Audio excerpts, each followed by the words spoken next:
അമ്മേ പരിശുദ്ധ അമ്മേ, അമ്മേ പരിശുദ്ധമേ, ദൈവമാതാവേ, കൃപാസനത്തിലൂടെ ഞങ്ങൾക്കും ഞങ്ങളുടെ ദേശത്തിനും അമ്മ മധ്യസ്ഥം തേടി തന്ന എല്ലാ അനുഗ്രഹങ്ങൾക്കും കൃപകൾക്കും ഞങ്ങളിപ്പോൾ ഹൃദയം നിറഞ്ഞ നന്ദി പറയുന്നു. അമ്മേ പരിശുദ്ധമേ, ദൈവമാതാവേ, 2004 ഡിസംബർ 7 ഉച്ചകഴിഞ്ഞ് 2:30 കൃപാസനത്തിൽ സംഭവിച്ച അമ്മയുടെ പ്രത്യക്ഷപ്പെടലിനെ കുറിച്ച് തിരുസഭയ്ക്ക് സമർപ്പിച്ചിരിക്കുന്ന പഠനരേഖകളുടെ മേൽ സഭാത്മകമായ പഠനം ആരംഭിക്കുവാൻ ഞങ്ങൾ പ്രാർത്ഥിക്കുന്നു. അമ്മേ പരിശുദ്ധമേ, ഭൂസ്വർലോകങ്ങളുടെ രാജ്ഞിയായ അങ്ങേയ്ക്ക് ഭൗമസംരക്ഷണത്തിനായി പ്രപഞ്ചപ്രകൃതിയെ തന്നെ തിരുസഭ പ്രതിഷ്ഠിക്കുവാൻ ഈ പ്രത്യക്ഷീകരണം വഴി ഇടയാക്കണമേ. പരിശുദ്ധമേ, ജപമാല മാതാവേ, സകല കൃപാസനം പ്രാർത്ഥനയോടും ചേർത്ത് ഞങ്ങളിപ്പോൾ പ്രാർത്ഥിക്കുന്ന ഈ കുടുംബത്തിന്റെ പ്രത്യേക നിയോഗം പറ മക്കളെ.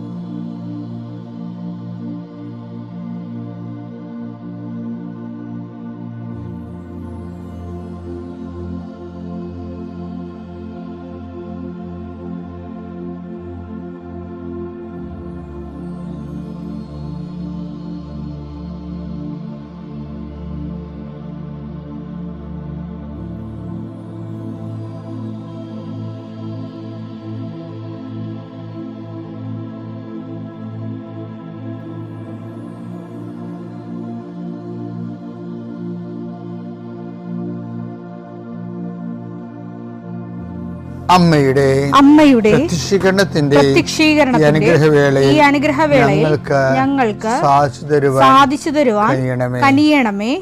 ആമേൻ. വിശ്വാസ പ്രമാണം.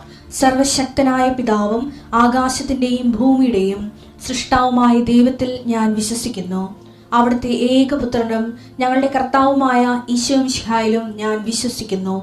ഈ പുത്രൻ പരിശുദ്ധാത്മാവിനാൽ ഗർഭസ്ഥനായി കന്യകാമറിയത്തിൽ നിന്ന് പിറന്ന് പൊന്തിയോസ് പീലാത്തോസിന്റെ കാലത്ത് പീഡകൾ സഹിച്ച് കുരിശിൽ തറയ്ക്കപ്പെട്ട് മരിച്ച് അടക്കപ്പെട്ട് പാതാളങ്ങളിൽ ഇറങ്ങി മരിച്ചവരുടെ ഇടയിൽ നിന്ന് 3-ാം നാൾ ഉയർത്ത് സ്വർഗത്തിലേക്ക് എഴുന്നള്ളി സർവശക്തിയുള്ള പിതാവായ ദൈവത്തിന്റെ വലതുഭാഗത്തിരിക്കുന്നു. അവിടെ നിന്ന് ജീവിക്കുന്നവരെയും മരിച്ചവരെയും വിധിക്കുവാൻ വരുമെന്നും ഞാൻ വിശ്വസിക്കുന്നു. പരിശുദ്ധാത്മാവിലും ഞാൻ വിശ്വസിക്കുന്നു. വിശുദ്ധ കത്തോലിക്കാ സഭയിലും പുണ്യവാന്മാരുടെ ഐക്യത്തിലും പാപങ്ങളുടെ മോചനത്തിലും ശരീരത്തിന്റെ ഉയർപ്പിലും നിത്യമായ ജീവിതത്തിലും ഞാൻ വിശ്വസിക്കുന്നു. ആമേൻ. സ്വർഗ്ഗസ്ഥനായ ഞങ്ങളുടെ പിതാവേ, അങ്ങയുടെ നാമം പൂജിതമാകണമേ. അങ്ങയുടെ രാജ്യം വരണമേ. അങ്ങയുടെ തിരുമനസ് സ്വർഗത്തിലെ പോലെ ഭൂമിയിലും ആകണമേ. അന്നു വേണ്ടുന്ന ആഹാരം ഇന്ന് ഞങ്ങൾക്ക് തരണമേ. ഞങ്ങളോട് തെറ്റ് ചെയ്യുന്നവരോട് ഞങ്ങൾ ക്ഷമിക്കുന്നത് പോലെ ഞങ്ങളുടെ തെറ്റുകൾ ഞങ്ങളോടും ക്ഷമിക്കണമേ. ഞങ്ങളെ പ്രലോഭനത്തിൽ ഉൾപ്പെടുത്തരുതേ, തിന്മയിൽ ഞങ്ങൾ രക്ഷിക്കണമേ. ആമേൻ. നന്മ നിറഞ്ഞ മറിയമേ, സ്വസ്തി. കർത്താവ് അങ്ങയുടെ കൂടെ സ്ത്രീകളിൽ അങ്ങ് അനുഗ്രഹിക്കപ്പെട്ടവളാകുന്നു. അങ്ങയുടെ ഉദരത്തിൻ ഫലമായി ഈശോ അനുഗ്രഹിക്കപ്പെട്ടവനാകുന്നു. പരിശുദ്ധ മറിയമേ, തമ്പുരാന്റെ അമ്മേ, പാപികളായ ഞങ്ങൾക്ക് വേണ്ടി ഇപ്പോഴും ഞങ്ങളുടെ മരണസമയത്തും തമ്പുരാനോട് അപേക്ഷിക്കണമേ. ആമേൻ. കർത്താവേ, നിന്റെ ഉന്നതമായ നാമത്തിന് സ്വസ്ഥം ചെയ്യുന്നു. കർത്താവേ, നിന്റെ വിശുദ്ധ പൗരോഹിത്യത്തെ മഹത്വപ്പെടുത്തണമേ. കർത്താവേ, സഭയിലുള്ള സാന്നിധ്യം പ്രകടമാക്കണമേ. 40 വർഷം ഞാൻ അർപ്പിച്ച കൃപാന്റെ യുഗതിയാണ്. കൃപാസനത്താരെ ജീവനോടെ പ്രത്യക്ഷപ്പെട്ട മാതാവിന്റെ മധ്യസ്ഥത്താൽ പിതാവിന്റെയും പുത്രന്റെയും പരിശുദ്ധാത്മാവിന്റെ നാമത്തിൽ ഞാൻ നിങ്ങളെ ആശീർവദിക്കുന്നു. ഇന്ന് നിങ്ങൾ കടന്നു പോകുന്ന വിഷയങ്ങൾ, ഇന്ന് ചെയ്തു തീർക്കേണ്ട ഉത്തരവാദിത്തങ്ങളുടെ മേൽ കർത്താവ് ഏറ്റെടുക്കട്ടെ എന്ന് പ്രാർത്ഥിക്കുന്നു.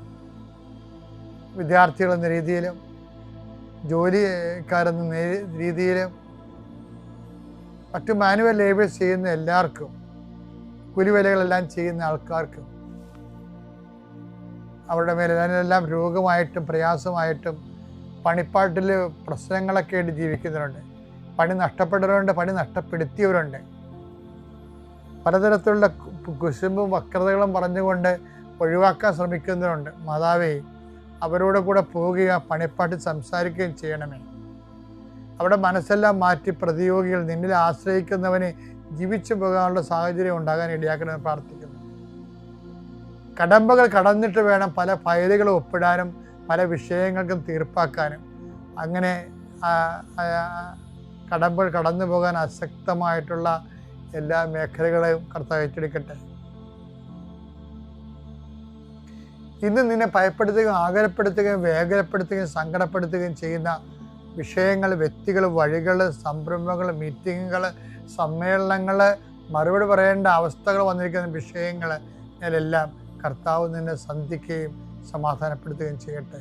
രോഗപീഠകൾ വലയുന്നവരെ അവരുടെ ശരീരത്തിന് വിവിധ ഭാഗങ്ങളിൽ കൈകൾ വെച്ചുകൊണ്ട് പ്രാർത്ഥിക്കുക. എൻ്റെ കർത്താവിൻ്റെ ഉന്നതമായ നാമത്തിൽ സഭയുടെ അധികാരത്തിൽ കുരിശടയാളത്തിൽ കൃപാസനത്താറെ ജീവനോടെ പ്രത്യക്ഷപ്പെട്ട മാതാവിൻ്റെ മധ്യസ്ഥത്തിന് രോഗപീഠകൾ ഈശ്വരനാമത്തിൽ സൗഖ്യം പ്രാപിക്കട്ടെ. എൻ്റെ പ്രിയപ്പെട്ടവരെ, നമ്മൾ ഇന്നലെ കണ്ടില്ലേ, എന്താ കണ്ടത്? ദൈവമായിട്ട് ഒരു താൽക്കാലിക റിലേഷൻസ് പാടാണെന്ന് പറഞ്ഞില്ലേ? അതിൻ്റെ കാരണം എന്താ? ഈ ടെമ്പററി റിലേഷൻസ് ഉണ്ടാക്കാൻ ഉദ്ദേശിക്കുന്നവർ പ്രാധാന്യം കൊടുക്കുന്ന ദൈവത്തിനായിരിക്കത്തില്ല, അവരുടെ ഏതെങ്കിലും വിഷയത്തിനായിരിക്കും.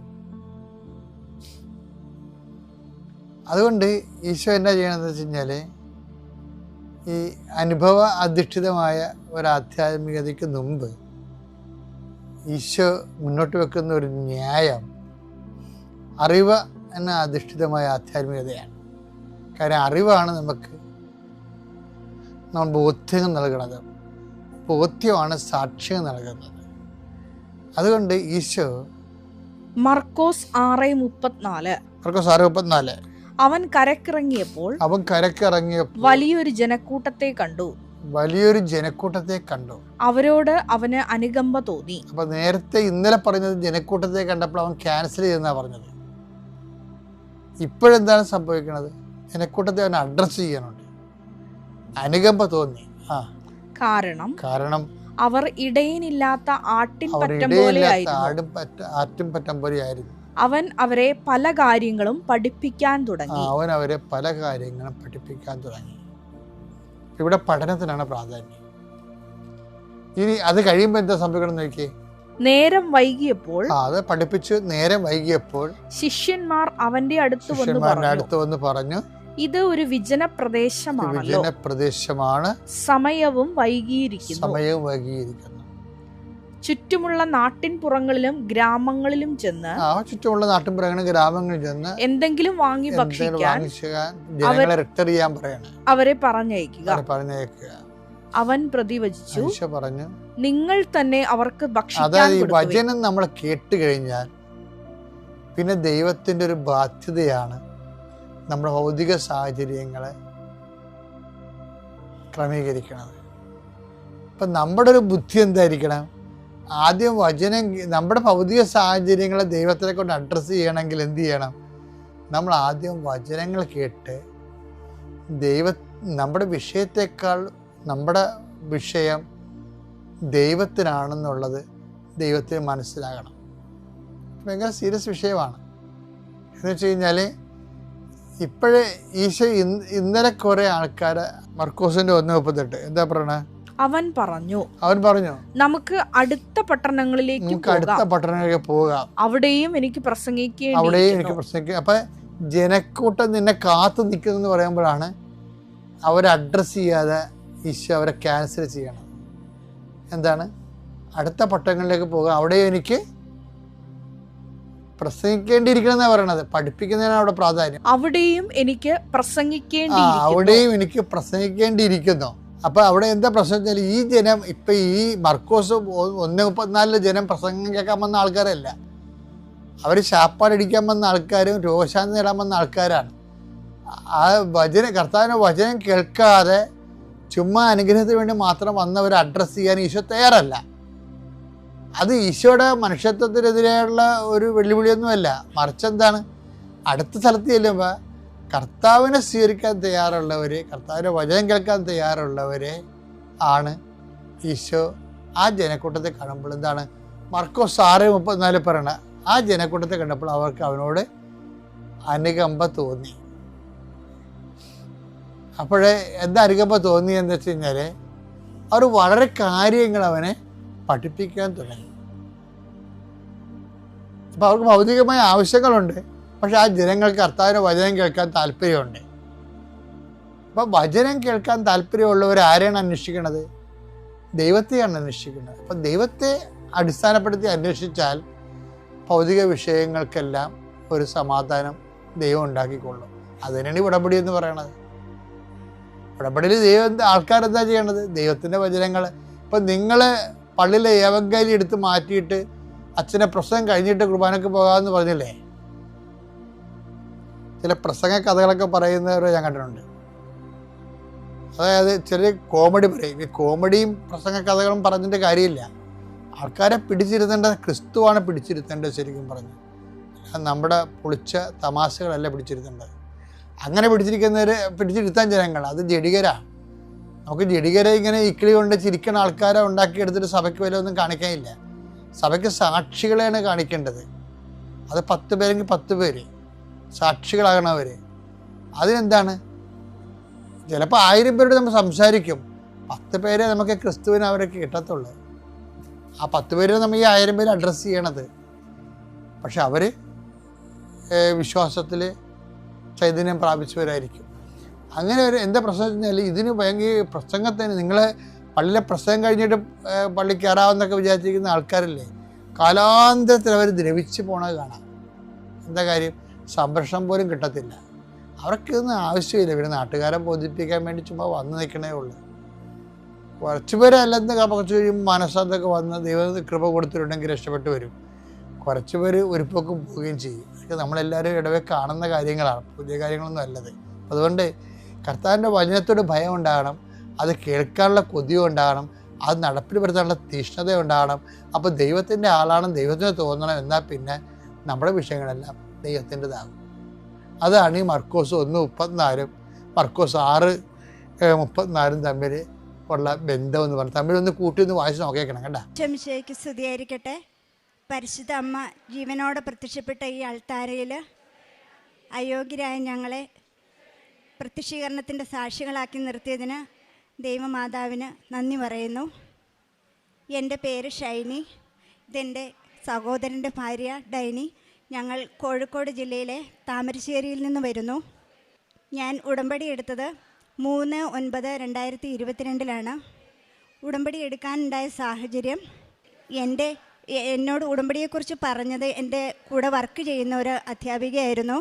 ഉടമ്പടിയെക്കുറിച്ച് ഞാൻ ആദ്യം കേട്ടിരുന്നത് കുറച്ച് കാര്യങ്ങൾ നമ്മൾ മാതാവിൻ്റെ മുമ്പിൽ എഴുതി സമർപ്പിക്കുന്ന ഒരു പള്ളി, അത്ര മാത്രമേ എനിക്ക് അറിയുണ്ടായിരുന്നുള്ളൂ. അപ്പോൾ ഞാൻ വളരെയധികം ആഗ്രഹിച്ചിരുന്നു എനിക്കും ഈ പള്ളിയിലൊന്ന് വന്ന് ഒന്ന് പ്രാർത്ഥിക്കുവാൻ സാധിക്കുമോ എന്ന്. അങ്ങനെ ഞാൻ പ്രാർത്ഥിച്ചുകൊണ്ടിരുന്നു. അപ്പോഴാണ് ഞങ്ങളുടെ ആ ഭാഗത്തു നിന്നൊരു വാഹന സൗകര്യം ഉണ്ടാവുകയും എനിക്കിവിടെ വന്ന് ഉടമ്പടി എടുക്കാൻ സാധിക്കുകയും ചെയ്തത്. ഇങ്ങനെ ഞാൻ ഉടമ്പടി എടുക്കുന്ന ആ സമയത്തായിരുന്നു എൻ്റെ സഹോദരൻ്റെ വീട് പണിയുമായിട്ട് ബന്ധപ്പെട്ടുള്ള പ്രാർത്ഥനകളൊക്കെ നടന്നുകൊണ്ടിരുന്നത്. അപ്പോൾ ഞാൻ എൻ്റെ ഉടമ്പടിയിലും അവരുടെ ഭവനം പണി പൂർത്തിയാകുന്നതിനെക്കുറിച്ചുള്ളൊരു നിയോഗം ഞാൻ വെച്ചിരുന്നു. അവരും ഉടമ്പടി എടുത്ത് പ്രാർത്ഥിക്കുന്നുണ്ടായിരുന്നു. ഉടമ്പടി വസ്തുക്കളൊക്കെ അവർ തറയിൽ ഇട്ട് പ്രാർത്ഥിക്കുകയും പ്രത്യക്ഷീകരണ പ്രാർത്ഥന ചെല്ലുകയും ഒക്കെ ചെയ്തു വന്നിരുന്നു. അങ്ങനെ 1.5 വർഷം കൊണ്ട് അവർക്ക് നല്ലൊരു ഭവനം നൽകി അമ്മ മാതാവ് ഞങ്ങളെ അനുഗ്രഹിച്ചു. അതുപോലെ തന്നെ 5 വർഷമായിട്ട് എനിക്ക് ശക്തമായ മൈഗ്രെയിൻ തലവേദന ഉണ്ടായിരുന്നു.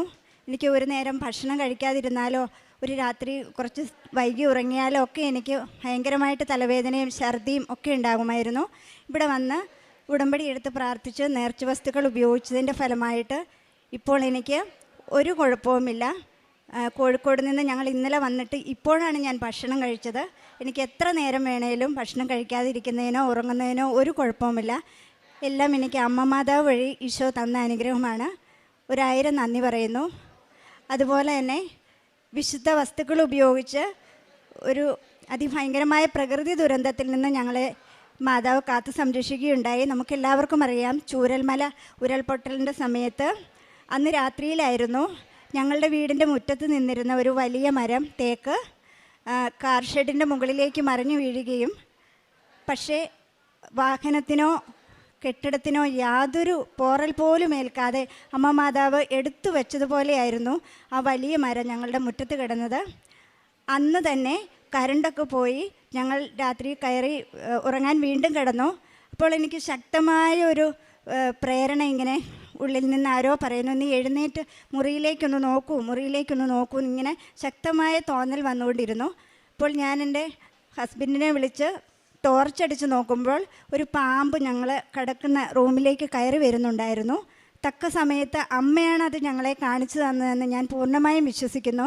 ഞങ്ങളുടെ വീട് ഒരു താഴ്ന്ന പ്രദേശത്തായതിനാൽ ഞാൻ എപ്പോഴും വെഞ്ചരിച്ച ഉടമ്പടി വസ്തുക്കൾ ഉപയോഗിച്ച് പ്രാർത്ഥിക്കുമായിരുന്നു. വെള്ളത്തിൻ്റെയും പ്രകൃതി ദുരന്തത്തിൻ്റെയും ഒന്നും ശല്യം ഉണ്ടാവില്ലേ എന്ന് ഉടമ്പടി നേർച്ച വസ്തുവായ ഉപ്പ് ഞാൻ എൻ്റെ വീടിൻ്റെ ചുറ്റുമിട്ട് പ്രാർത്ഥിക്കുമായിരുന്നു.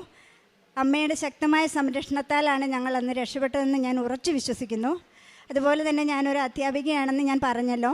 ഞാൻ പഠിപ്പിക്കുന്ന എൻ്റെ കുട്ടികളെ ഉപജില്ലാതല മത്സരങ്ങൾക്ക് കൊണ്ടുപോകുമ്പോൾ, ശാസ്ത്ര കലാ കായിക മത്സരങ്ങൾക്കെല്ലാം കൊണ്ടുപോകുമ്പോൾ ഞാൻ അമ്മയുടെ നേർച്ച വസ്തുക്കളായ ഉപ്പും തൈലവും ഉപയോഗിക്കുകയും അമ്മയുടെ കാശുരൂപം, ഉടമ്പടി കാശുരൂപം വെച്ച് കുട്ടികളെ പ്രാർത്ഥിച്ചിട്ട് വിടുകയും ചെയ്യുമായിരുന്നു. എല്ലാ കുട്ടികൾക്കും ഉന്നതമായ വിജയം നൽകി അമ്മ ഞങ്ങളെ അനുഗ്രഹിച്ചു. അതോടൊപ്പം ആ കുഞ്ഞു മക്കളുടെ വിശ്വാസവും വർദ്ധിക്കാൻ സഹായിച്ചു. ഇത്രയൊക്കെയാണ് എനിക്ക് അമ്മ തന്ന അനുഗ്രഹങ്ങൾക്ക് ഒരുപാട് നന്ദി പറയുന്നു. ഞാൻ ചെയ്യുന്ന കാരുണ്യ പ്രവൃത്തികളും പ്രേക്ഷിത പ്രവർത്തനങ്ങളും, ഇവിടെ നിന്ന് കിട്ടുന്ന പത്രം ഞാൻ മെഡിക്കൽ കോളേജിലാണ്, ഞങ്ങളുടെ വീട്ടിൽ നിന്ന് ഒരു 35 കിലോമീറ്ററോളം ദൂരമാണ്.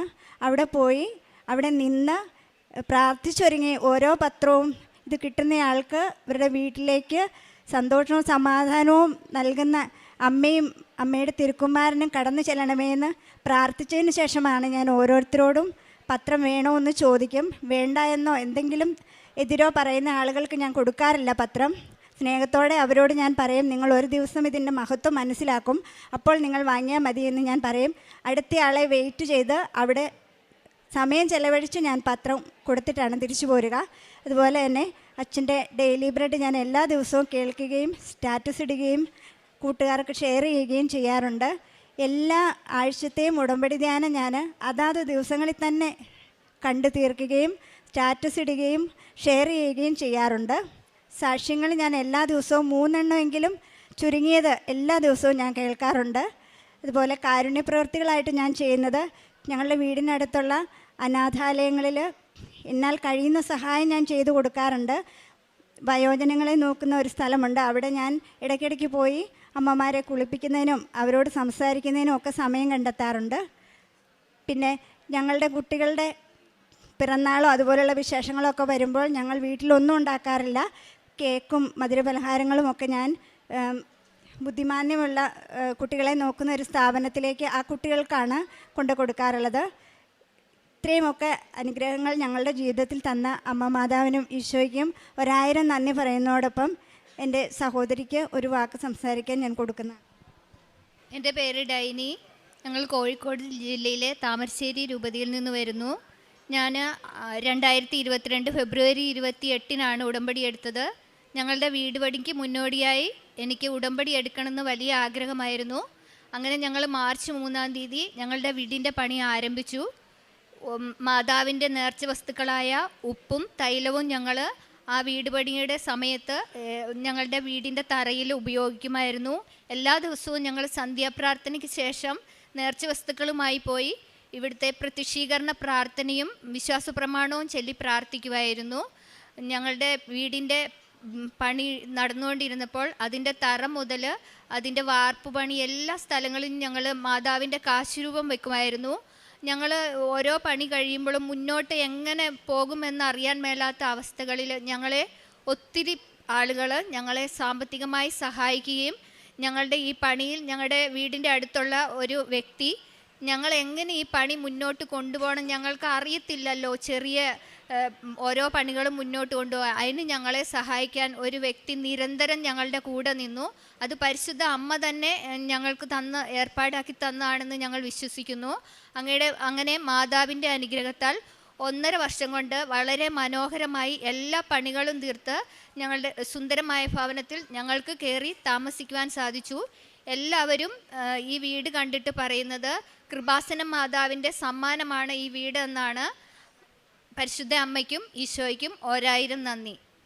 ജെറമിയ 29:11 മുതൽ 13 വരെ തിരുവചനങ്ങൾ. നിങ്ങളെക്കുറിച്ചുള്ള പദ്ധതി എൻ്റെ മനസ്സിലുണ്ട്, നിങ്ങളുടെ നാശത്തിനല്ല ക്ഷേമത്തിനുള്ള പദ്ധതിയാണത്. നിങ്ങൾക്ക് ശുഭമായ ഭാവിയും പ്രത്യാശയും നൽകുന്ന പദ്ധതി. അപ്പോൾ നിങ്ങൾ എന്നെ വിളിച്ചപേക്ഷിക്കും, എൻ്റെ അടുക്കൽ വന്ന് പ്രാർത്ഥിക്കും, ഞാൻ നിങ്ങളുടെ പ്രാർത്ഥന ശ്രവിക്കും. നിങ്ങൾ എന്നെ അന്വേഷിക്കും, പൂർണ്ണ ഹൃദയത്തോടെ അന്വേഷിക്കുമ്പോൾ എന്നെ കണ്ടെത്തും. ഷൈനി ജോസഫ് എന്ന ഈ സഹോദരിയും തമ്പുരാൻ്റെ സന്നിധിയിൽ വലിയ സന്തോഷത്തോടു കൂടി മരിയൻ ഉടമ്പടി ജീവിതത്തിൽ ലഭിച്ച ദൈവാനുഭവങ്ങളെ സാക്ഷ്യപ്പെടുത്തുകയാണ്.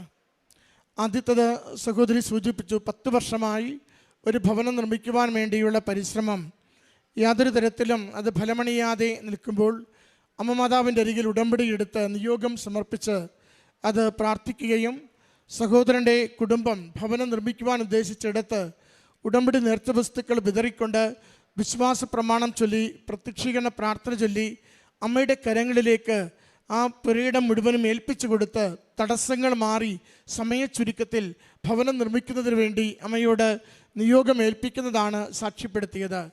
സഹോദരിയുടെ അനുജത്തി അൽത്താരയിൽ സൂചിപ്പിച്ചു, 1.5 വർഷം കൊണ്ട് അമ്മ മാതാവ് ഒരു പുതിയ ഭവനം, നല്ല ഭവനം ഏറെ നാൾ ആഗ്രഹിച്ച് നടക്കാതിരുന്നത് വളരെ നിസ്സാരമായി അമ്മ പൂർത്തീകരിച്ചു തന്നു. ഒരു വ്യക്തിയെ പ്രത്യേകമാംവിധം അതിനുവേണ്ടി ഒരുക്കി തരികയും ആദ്യ അവസാനം ആ ഭവന നിർമ്മാണത്തിൻ്റെ പൂർത്തീകരണത്തിന് വേണ്ടി ആ വ്യക്തി ഏറെ സഹായിക്കുകയും ചെയ്തുവെന്ന്.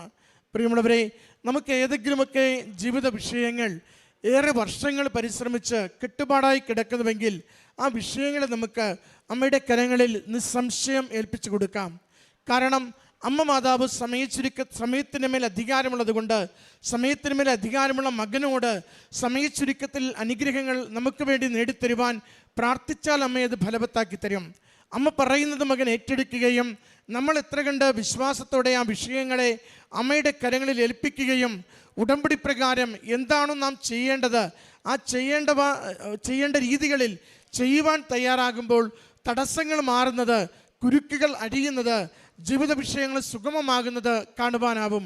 സഹോദരി സൂചിപ്പിച്ചു, ഉടമ്പടി എടുത്തതിന് ശേഷം ആ കാരുണ്യ പ്രവൃത്തികളുടെ മേഖലകളെക്കുറിച്ച് ജീവിതം തന്നെ മാറ്റിമറിക്കുന്ന വിധത്തിൽ മറ്റുള്ളവരോട് വലിയ അനുകമ്പയോടെ പെരുമാറുവാൻ, എന്തും മറ്റുള്ളവർക്ക് പങ്കുവയ്ക്കുവാനുള്ള സന്മനസ്സോടുകൂടി ജീവിക്കുവാൻ, അഗതികളെയും അശരണരെയും നന്നായി കണ്ടുകൊണ്ട് അവരുടെ ജീവിത വിഷയങ്ങളിൽ അവർക്ക് സഹായവും അത്താണിയാകുവാൻ ഉടമ്പടിയിലൂടെ എങ്ങനെ ഒരു കുടുംബത്തെ സഹായിച്ചുവെന്ന് വാക്കുകളിലൂടെ പങ്കുവെച്ചു. ഉടമ്പടി കേവലം പ്രാർത്ഥനയുടെ ഒരു ജീവിതമല്ല, മറിച്ച് ദൈവനാമത്തെ മഹത്വപ്പെടുത്തുന്ന പ്രവൃത്തികളിലൂടെ പ്രാർത്ഥനയ്ക്കും മജ്ജയും മാംസവും വെപ്പിക്കേണ്ട ഉത്തരവാദിത്വം നമുക്ക് ഓരോരുത്തർക്കുമുണ്ട്. അതുകൊണ്ട് ഉടമ്പടി നിയോഗങ്ങൾ എഴുതി സമർപ്പിക്കുമ്പോൾ പ്രാർത്ഥനയ്ക്കൊപ്പം നമ്മുടെ പ്രവൃത്തികളിലൂടെ ദൈവനാമത്തെ മഹത്വപ്പെടുത്തുവാൻ നാം തയ്യാറെടുക്കുകയും മുന്നിട്ടിറങ്ങുകയും ചെയ്യുമ്പോൾ പ്രേക്ഷിത പ്രവർത്തനത്തിലൂടെ ഏതൊരാളുടെ മുമ്പിലും എൻ്റെ കർത്താവ് ശക്തനാണ്, അവൻ ആപത്തിലെന്നും കവചവും സുരക്ഷിതത്വമായ കോട്ടയുമാണെന്ന് പറയുവാൻ പറ്റുന്ന ധൈര്യത്തിൽ യേശുനാമത്തെ പ്രകീർത്തിക്കുവാൻ പ്രേക്ഷിത പ്രവർത്തനത്തിൽ നാം തയ്യാറാകുമ്പോൾ നമ്മുടെ ജീവിത വിഷയങ്ങൾക്ക് പരിഹാരമുണ്ടാകുന്നു. അതാണ് സഹോദരി സൂചിപ്പിച്ചത്. ആ ഭവന നിർമ്മാണം വളരെ സമയച്ചുരുക്കത്തിൽ അമ്മ മാതാവ് സുന്ദരമായി പൂർത്തീകരിച്ചുവെന്ന. രണ്ടാമത്തതും അതുപോലെ തന്നെ ഗൗരവമുള്ള വിഷയമാണ്. നാം എല്ലാവരും സങ്കടത്തോടെ ഓർക്കുന്നതാണ് ചൂരൽമലയിലെ ദുരന്തം. ആ ദുരന്ത ദിവസം തന്നെ ഒരു തേക്ക് അത്ര പെട്ടെന്ന് കടപുഴകുന്നതല്ല. അത് കടപുഴകുമ്പോഴും വീടിനുമേൽ പതിക്കുമ്പോഴും യാതൊരു ആപത്തുമില്ലാതെ സംരക്ഷിക്കുന്നതിനെയാണ് സൂചിപ്പിച്ചത്. ആരോ എടുത്തു മാറ്റി വെച്ചതുപോലെ തേക്ക് മാറിയിരുന്നുവെന്ന് സഹോദരി സാക്ഷ്യപ്പെടുത്തുന്നുണ്ട്.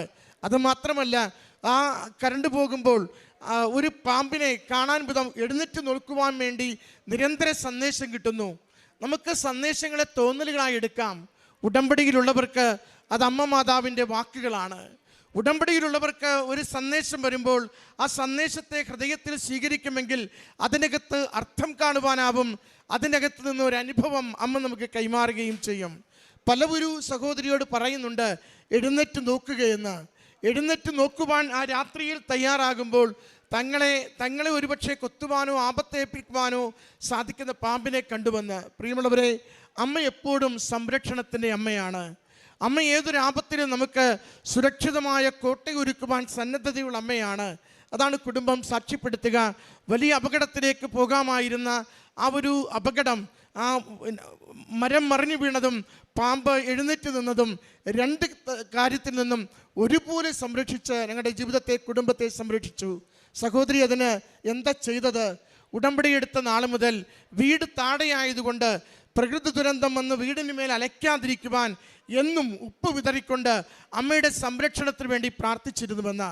നമ്മൾ ഉപ്പ് വിതറുക, കാശുരൂപം നിക്ഷേപിക്കുക, അമ്മ മാതാവിൻ്റെ ചിത്രം വെച്ച് പ്രാർത്ഥിക്കുക, ഇതൊക്കെ പറയുന്നതിൻ്റെ കാരണം അച്ഛൻ നമുക്ക് കൈമാറിക്കൊണ്ട് ഇതിങ്ങനെ ചെയ്യൂവെന്ന് നമ്മളോട് ആവശ്യപ്പെടുന്നതിൻ്റെ കാരണം അത് ദൈവികമായ സംരക്ഷണം, തിന്മയുടെ സ്വാധീനത്തിനെതിരെ നമ്മുടെ വീട്ടിലും നാം വസിക്കുന്ന വ്യാപരിക്കുന്ന ഇടങ്ങളിലും നിരന്തരം ലഭിക്കുന്നതിന് വേണ്ടിയാണ്. അത് വിശ്വാസത്തോടെയാണ് ചെയ്യുന്നതെങ്കിൽ നമുക്കത് ആപത്ത് സമയത്ത് അനുഗ്രഹത്തിൻ്റെ അടയാളമായിരിക്കും. അതിനെയാണ് സഹോദരി സാക്ഷ്യപ്പെടുത്തിയത്. മരം കടപുഴുകിയിട്ടും പാമ്പ് തലയുയർത്തി ആപത്ത് വരുത്തും വിധം നിവർന്നു നിന്നിട്ടും ഞങ്ങളെ അമ്മ മാതാവ് കരങ്ങളിൽ സംരക്ഷിച്ചുകൊണ്ട് ജീവിതത്തെ മുന്നോട്ട് നയിച്ചുവെന്ന. പ്രിയമുള്ളവരെ, ഉടമ്പടി എപ്പോഴും ആപത്തിൽ സംരക്ഷണമാണ്, രോഗത്തിൽ സൗഖ്യമാണ്, പ്രതിസന്ധിയിൽ അത് തരണം ചെയ്യുവാനുള്ള അതിജീവനത്തിൻ്റെ വഴിയാണ്.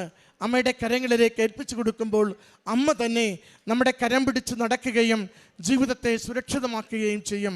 ഈ കുടുംബത്തിന് ലഭിച്ച എല്ലാ അനുഗ്രഹങ്ങൾക്കും അമ്മ മാതാവിനും തിരുക്കുമാരനും നന്ദി പറഞ്ഞുകൊണ്ട് കരങ്ങളടിച്ച് ഈ സാക്ഷ്യം നമുക്ക് സമർപ്പിക്കാം. എൻ്റെ പേര് ജിസ്ന, ഇതെൻ്റെ ഭർത്താവ് ബിബിൻ. ഞങ്ങൾ കോതമംഗലം രൂപതയിൽ ഇടുക്കി ജില്ലയിൽ കാളിയാറ്റിൽ നിന്ന് വരുന്നു, തൊടുപുഴയ്ക്കടുത്ത് കാളിയാറ്റിൽ നിന്ന് വരുന്നു. ഞാൻ ഇവിടെ ആദ്യമായി വന്നത് നവംബർ 2-ാം തീയതി 2024 ഇവിടെ വരാൻ കാരണം ഫോണിനകത്തൊക്കെ എന്നും ഈ പിന്നെ അച്ഛൻ്റെ ഡെയിലി ബ്രെഡും ചൊവ്വാഴ്ച ധ്യാനങ്ങളെല്ലാം കാണുമായിരുന്നു. അന്നേരം ഞാൻ പറഞ്ഞു, എനിച്ചതിന് നടുവിന് വേദനയാണ്, എന്നും ഡിസ്ക് ബൾജായിട്ട് എന്നും ആശുപത്രി പോകാൻ മാത്രം നേരമുള്ളൂ, ശരീരം കോടിപ്പോകുന്ന അവസ്ഥയായിരുന്നു, ഇടത് കാലം തളർന്നു പോയി. അതുകൊണ്ട് നമുക്ക് കൃപാസന മാതാവിനെ ഒന്ന് പോയി കണ്ട് പ്രാർത്ഥിച്ചിട്ട് വരാമെന്ന് പറഞ്ഞ് പോയി. ഇവിടെ വന്നപ്പോൾ വലിയ തിരക്ക്, ഉടമ്പടി എടുക്കാൻ പറ്റുമോ എന്നറിയത്തില്ല, എടുത്താൽ ഞങ്ങളെ കൊണ്ട് അത് പൂർത്തിയാക്കാൻ സാധിക്കുമോ എന്നറിയത്തില്ല. അതുകൊണ്ട് ഞങ്ങൾ ഉടമ്പടി എടുക്കാൻ തിരിച്ചു പോയി. നവംബർ പിന്നെയും ആ വേദന കൂടുമല്ലാതെ കുറഞ്ഞില്ല. ഫെബ്രുവരി 1-ാം തീയതി തിരികെ വന്ന് ഞങ്ങൾ ഉടമ്പടി എടുത്തു. വീണ്ടും ആശുപത്രി പോയി. ഉടമ്പടി ജീവിക്കാൻ തുടങ്ങിയ പിന്നെ ആ വേദന കുറയുകയും താഴ്ന്നു പോകാൻ തുടങ്ങിയ കാല് നന്നായിട്ട് പിന്നെ നൂറ് നിൽക്കാനും എല്ലാ ജോലി ചെയ്യാനും സാധിക്കാൻ തുടങ്ങി. മാതാവിൻ്റെ കൃപയാൽ ഇപ്പോൾ സകല ജോലിയും ചെയ്യുന്നുണ്ട്. മരുന്നുകൾ കൊണ്ടൊന്നും മാറാതെ ഇരുന്നത് പിന്നെ മാതാവിൻ്റെ കൃപയാൽ മാറിക്കിട്ടി. എൻ്റെ രണ്ടാമത്തെ സാക്ഷ്യം, ഞങ്ങളുടെ 4-ാമത്തെ കുഞ്ഞ്, 3-ാമത്തെ പ്രസവത്തിൽ 4-ാമത്തെ കുഞ്ഞ്, മൂത്തവർ 2 ട്വിൻസാണ്. അതുകൊണ്ട് 4-ാമത്തെ കുഞ്ഞാണ്. അവന് ഉടമ്പടി എടുത്തു കഴിഞ്ഞാണ് ഞങ്ങൾ അറിയുന്നത് ഒരു കുഞ്ഞുണ്ട് എന്ന്. അവൻ 5-ാം മാസമായപ്പോൾ കിഡ്നിക്ക് വീക്കമാണെന്ന് 5-ാം മാസം സ്കാനിങ്ങിൽ അറിഞ്ഞു. അന്നേരം തൊട്ട് വലിയ ടെൻഷനായി, ഇനി എങ്ങനെയാവും കാര്യങ്ങൾ, കുഞ്ഞിന് വലിയ വൈകല്യം വരുമോ എന്ന് പേടിയായിരുന്നു. അതുകൊണ്ട് പിന്നെ ഞങ്ങൾ മാതാവിനോട് മുറുകെ പ്രാർത്ഥിച്ചു, അവനൊരു കുഴപ്പം വരാതിരിക്കുവാണെങ്കിൽ ഇവിടെ കൊണ്ടുവന്ന് മാതാവിന് മുമ്പിൽ കിടത്തിക്കോളാം എന്ന്.